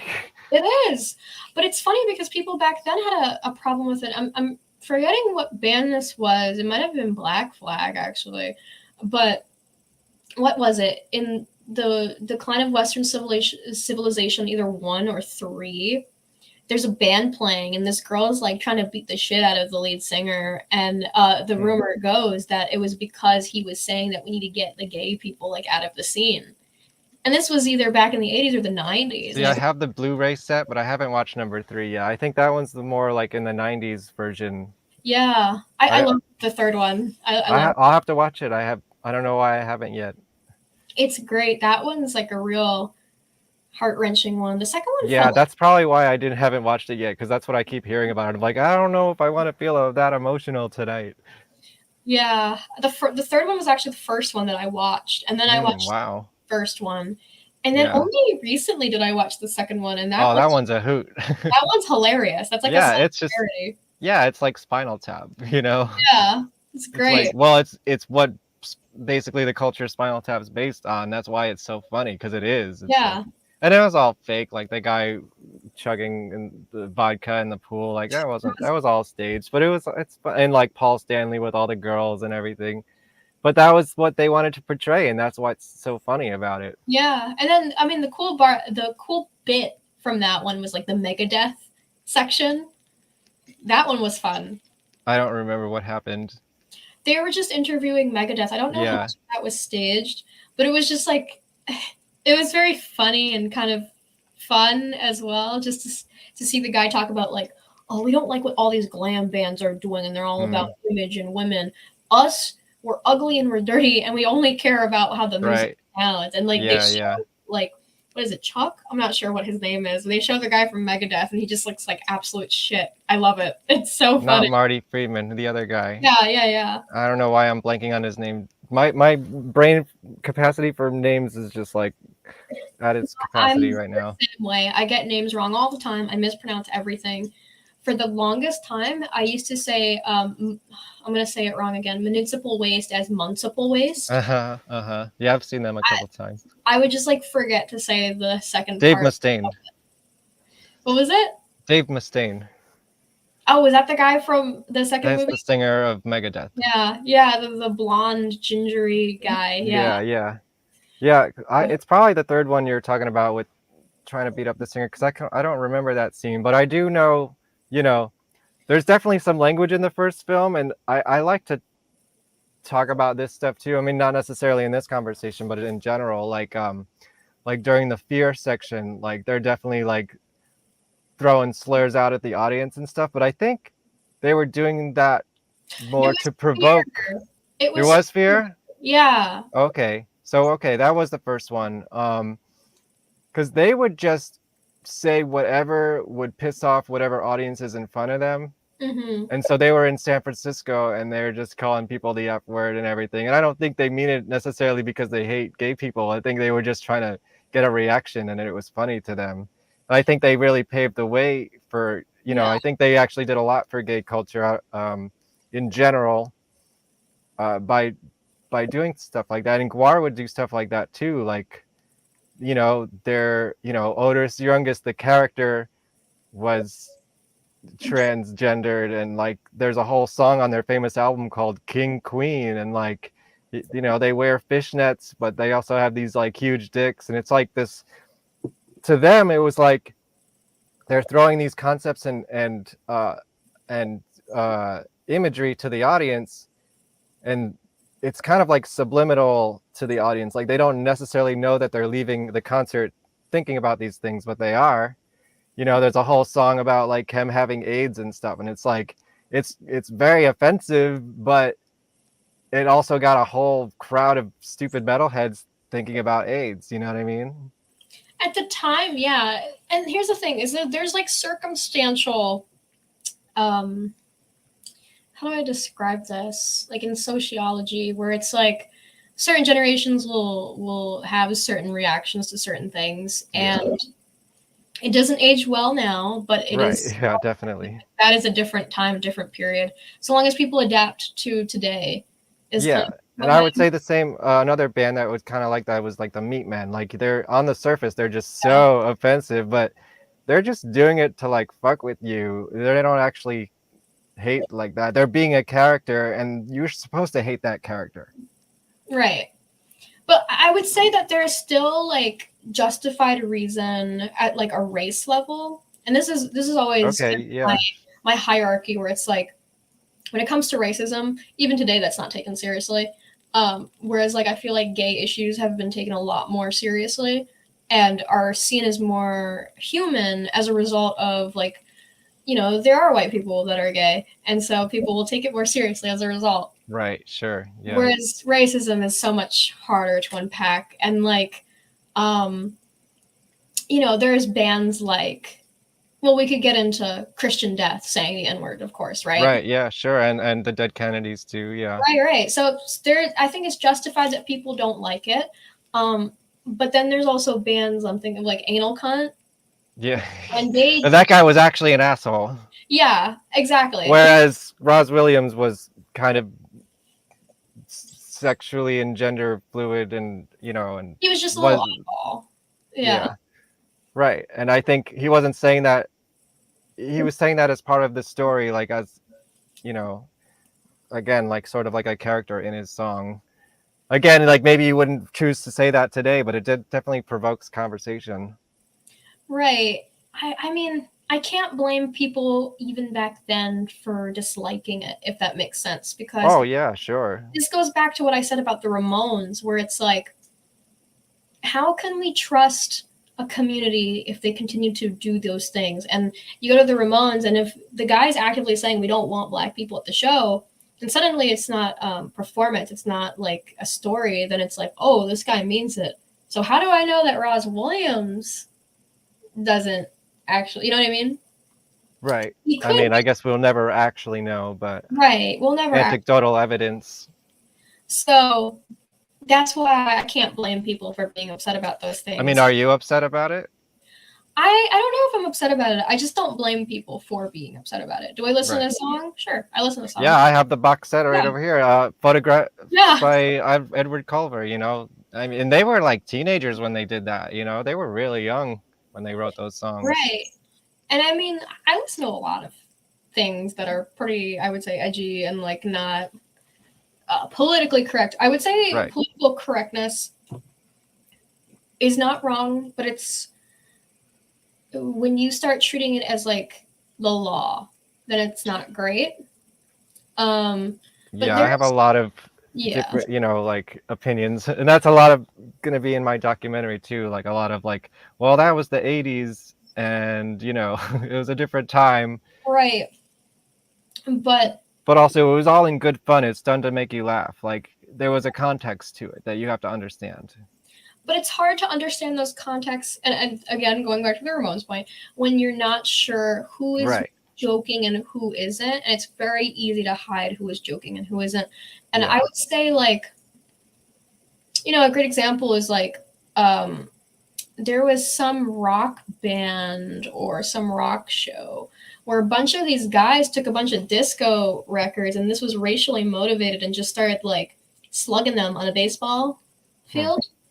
And that's why it's kind of hard to document some older disco.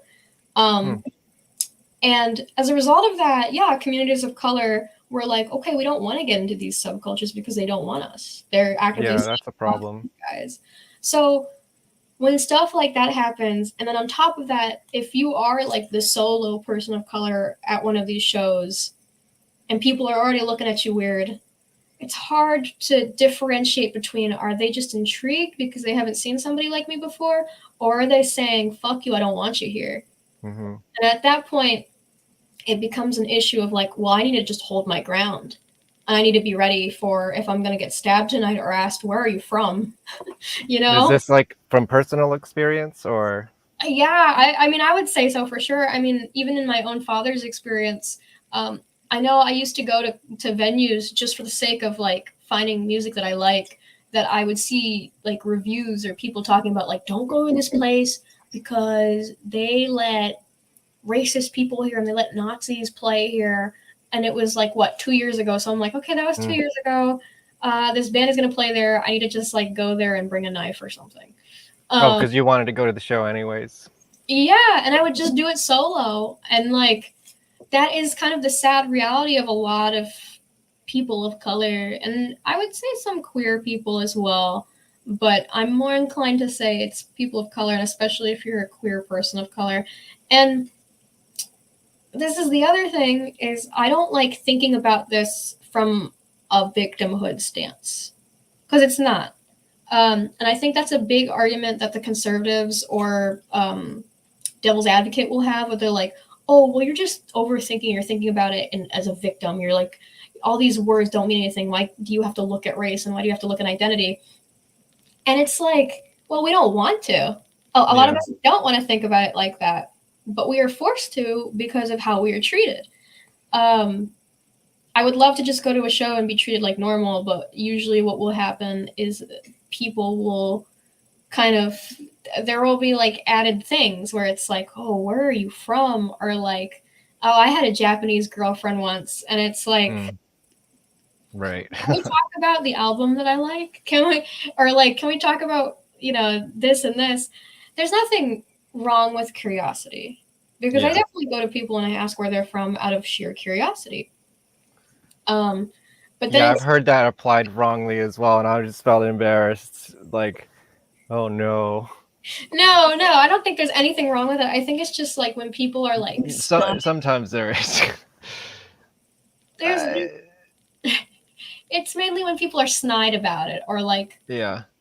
At the end of the day, all that most people want, unless you're like, I don't know, like a doomer black metal kid or something, is to be seen as human, and to be treated as an equal, and to be treated as human beyond all these labels.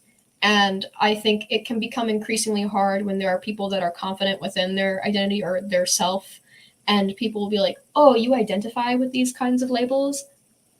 I'm going to think only in stereotypes now. Right. Oh, now you're a this or that. And like, it goes both ways. Like, sure, there's people who are like, oh yeah, I listen to the Joe Rogan podcast. And I'm like, do you?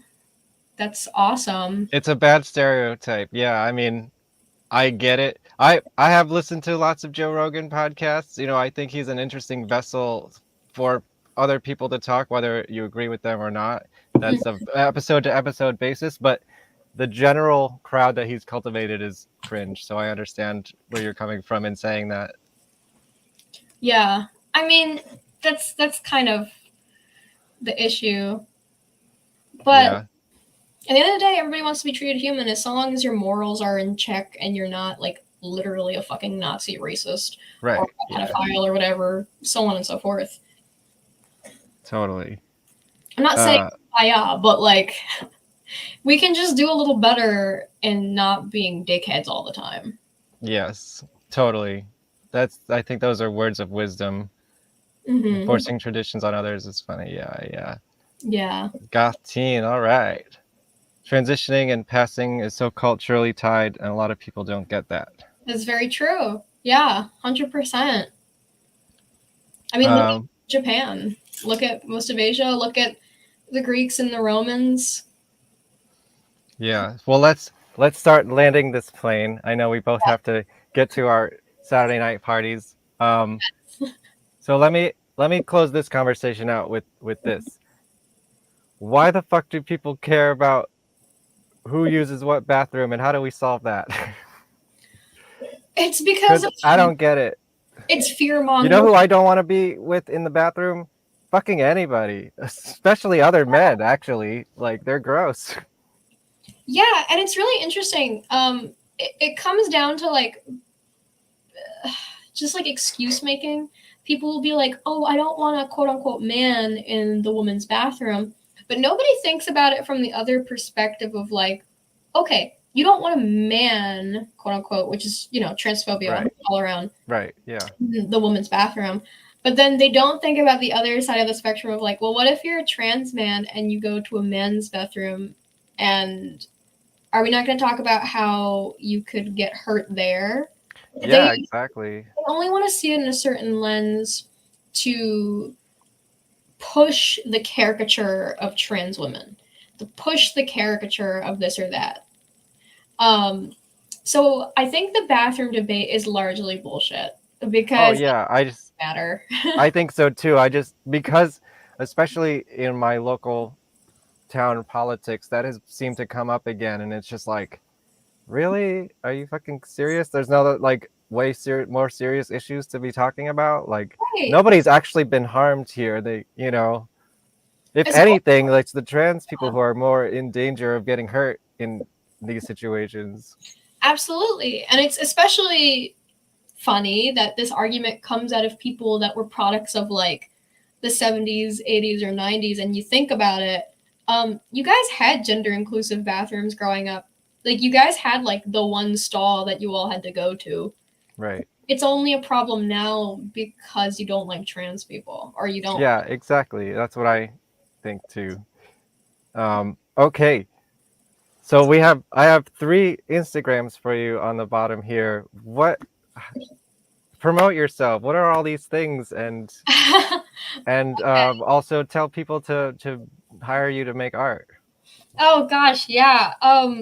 So Living Dead Boy Toy is my main Instagram. I'm not gonna lie, it is more of a personal Instagram. Yeah, definitely. I definitely just kind of spam that, but I do answer DMs about orders or commissions or booking.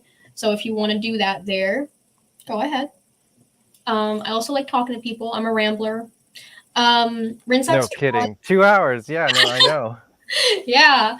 Oh God. Rinsex Draws is my art account, which admittedly I need to update a little bit more. You could also DM me there if you have art commissions, and I can try and get back to you as soon as I can. It's more of like the business account, right? Yeah, it's mainly like a kind of a portfolio, so like people can look at things that I've made. And why do you sucks? I made it Rin Sucks because I didn't know what else to name it. I was like, I don't know, I suck. Just make it Rin Sucks. And it just stuck. Some people have been pronouncing it as Rinux or like Rinsooks. And I'm like, it's not that exotic. It's just Rinsook. Right. Yeah, I didn't see that, but now I can. Now that you say it, I'm not going to unthink that. Yeah. Yeah. And then Bloodlines WNY. That's a new one, right? It is a new account to kind of help make a calendar for all goth-related events or adjacent in the Western New York area, because there wasn't really one. It was mainly for hardcore or punk shows. And I think that, just trying to help gather people to one place, being like, okay, I can like skip all this punk flyer stuff, just get to the nitty gritty. This is what I want to go to. And do you run that yourself or is it like a team? It is myself right now. I think I might get like the help of some other people in Buffalo with that. But for now, it's a work in progress. I have been posting like recent events and flyers, like tonight, if anybody is going to Goth Prom in Buffalo. And additionally, there is a vampire ball in Rochester tonight at Vertex. And I think there is a third event. But I am so sorry. I don't remember what that is. But how far, remind me how far Rochester is from Buffalo? Because I've definitely made that drive, but It's an hour away. Okay, that's like nothing. Yeah. I take the train because I do not drive, but it's not bad. I can barely nap, so that means it's not that far. Gotcha. Nice. Cool. Well, this has been awesome. We should do it again because I feel like we could just talk forever. And I appreciate that, in somebody. And I know this because we've talked like this in person too. And even though we're trying to like fall asleep at a convention, it's like we're just blah, blah, blah, blah. Yeah, I remember there was a time where I had like my eyes closed and I was like falling asleep and like I had already changed into pajamas and I was still talking. Yeah, you were staying in my room with a bunch of other people. Don't tell the promoter, shh, but it's fine. Why? Okay, here's my last question. Mm-hmm. And because I remember we had this conversation at that time too. I was like, why the fuck do you not have a band? Because I know you said you read me some of your lyrics and stuff. Yeah. You were like, actually, check this out. So I would love to start a band. I've been in a position where I've moved a lot of my life, so I could never stay in one place where people are like, okay, here's my drummer. Oh, I moved. You're not my drummer anymore. Right. When I was in high school, we kind of had like this joke band called Concrete Moon. It wasn't like anything goth, and we never really did anything with it. But as of recent, I am trying to get into some projects. Not necessarily goth at the moment. Maybe somewhere D-beat and black metal inspired. So that might be fun. I'm definitely trying to work on it. And if I can't get into a band or I can't start a band, I'm still trying to do this promotion and uplift the people that have the capability and time to do it. I just feel like you have the personality and image where like whatever you do artistically, and especially just because I think in music, because that's my main thing, just like, I want to see your band. I think it would be awesome. It can't be not awesome. I would love to try. I really would. I would love to be given the opportunity. Unfortunately, we have a drummer shortage. Trust me, yeah. If anyone on the East Coast wants to play drums for me, hit me up. If anybody wants to help me with my band, hit me up, because I'm... Or New York City area for me and Buffalo area for Rin.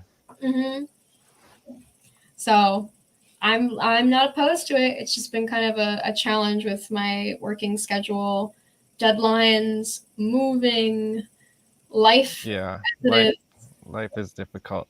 Well, here's the plan.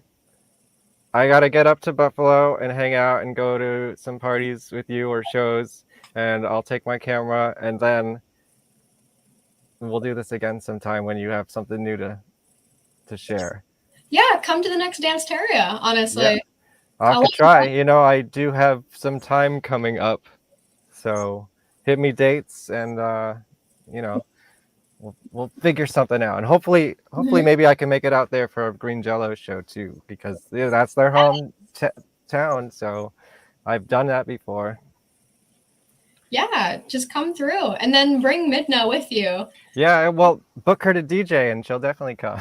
Oh, I definitely am. We've already been in talks about it. July has been kind of difficult to figure out right now, but we do have something exciting in August. August 10th, save that date. We may have a touring band coming, and that'll be exciting. They're from Philly. The only spoiler I'll give is that I've shared their music before on one of my posts. Well, that could be anybody. You share so much music, and that's for next time. I want to talk to you about how you find all these bands, because one of the fun things about your feed is just seeing things. I'm just like, that looks cool. How come I never heard of this? I don't even know how you find these fucking obscure bands, and I think that's fascinating. So You should make some playlists to put out there. Yeah, I did try to share, like, I did try to make this, like, I do make a bunch of playlists. Okay, cool. They're all private. Oh, that's the problem. It is. I did try to make this new playlist recently where it's, like, new goth music and new goth adjacent music that isn't the stuff that everybody is already sharing. So, like, right. I did see that, yeah. Post things, like, I'll put Vision Video in there, I'll put Twin Tribes in there. But, like, I feel as though we're at a point where everybody knows those bands. And I think we can go a little further. I think that we can broaden our horizons. And I want to encourage, especially any baby bats out there or young goths, like, I want to encourage you guys to just, and this is funny because I'm making a playlist for you guys. I want you guys to stop going off recommendations. I want you guys... Yeah. This is my recommendation, to stop going off recommendations. I want you to just look for stuff and just find it and be like, this is cool. And you don't need the approval of anybody else to be confident in that thing. You don't need somebody to be like, you need to listen to X, Y, and Z. No, you need to just look into it yourself. And if it sticks, that's what you're going to stick to, because then nobody can take it from you. And speaking of, I got to promote my coming shows. Alice is coming on. We're going to talk about, I actually have this interview from when they used to be Mankind is Obsolete that nobody's ever seen, from like 10, 15 years ago. And so we're going to go through that in modern time, and it'll be interesting because nobody's ever seen it before. Yeah. And speaking of going further, hey, we got Vision Videos coming on the show. And no offense, you guys. I know you like them too. Yeah, I love them. I just like a good concept, and I want to, he's a very interesting dude, and all the stuff he says in between songs, which I'm sure if you've seen them, you've heard. Like, I want this to be an opportunity to expand on those conversations, and also talk about character. Like, Goth Dad I think it's a fascinating character, that he's cultivated. And true. I have the feeling that he's tired of Goth Dad, though. Really? Yeah. Maybe. Well, he can spread the news if that's true. That's true. Because either way, I think it's an interesting, I like a good concept band, and not that that's a concept band, but he's a concept sort of character in that respect. Yeah. And I think it's wonderful. For sure. And they're great people. Yeah, they were a lot of fun every time I've been around them. So that's coming up. And okay, let's go party. Yeah. Let's go party Saturday night. So like, share, subscribe, and here's the ending song. Goodbye. That's not the one. This is the one. Here you go. Like, share, subscribe, comment.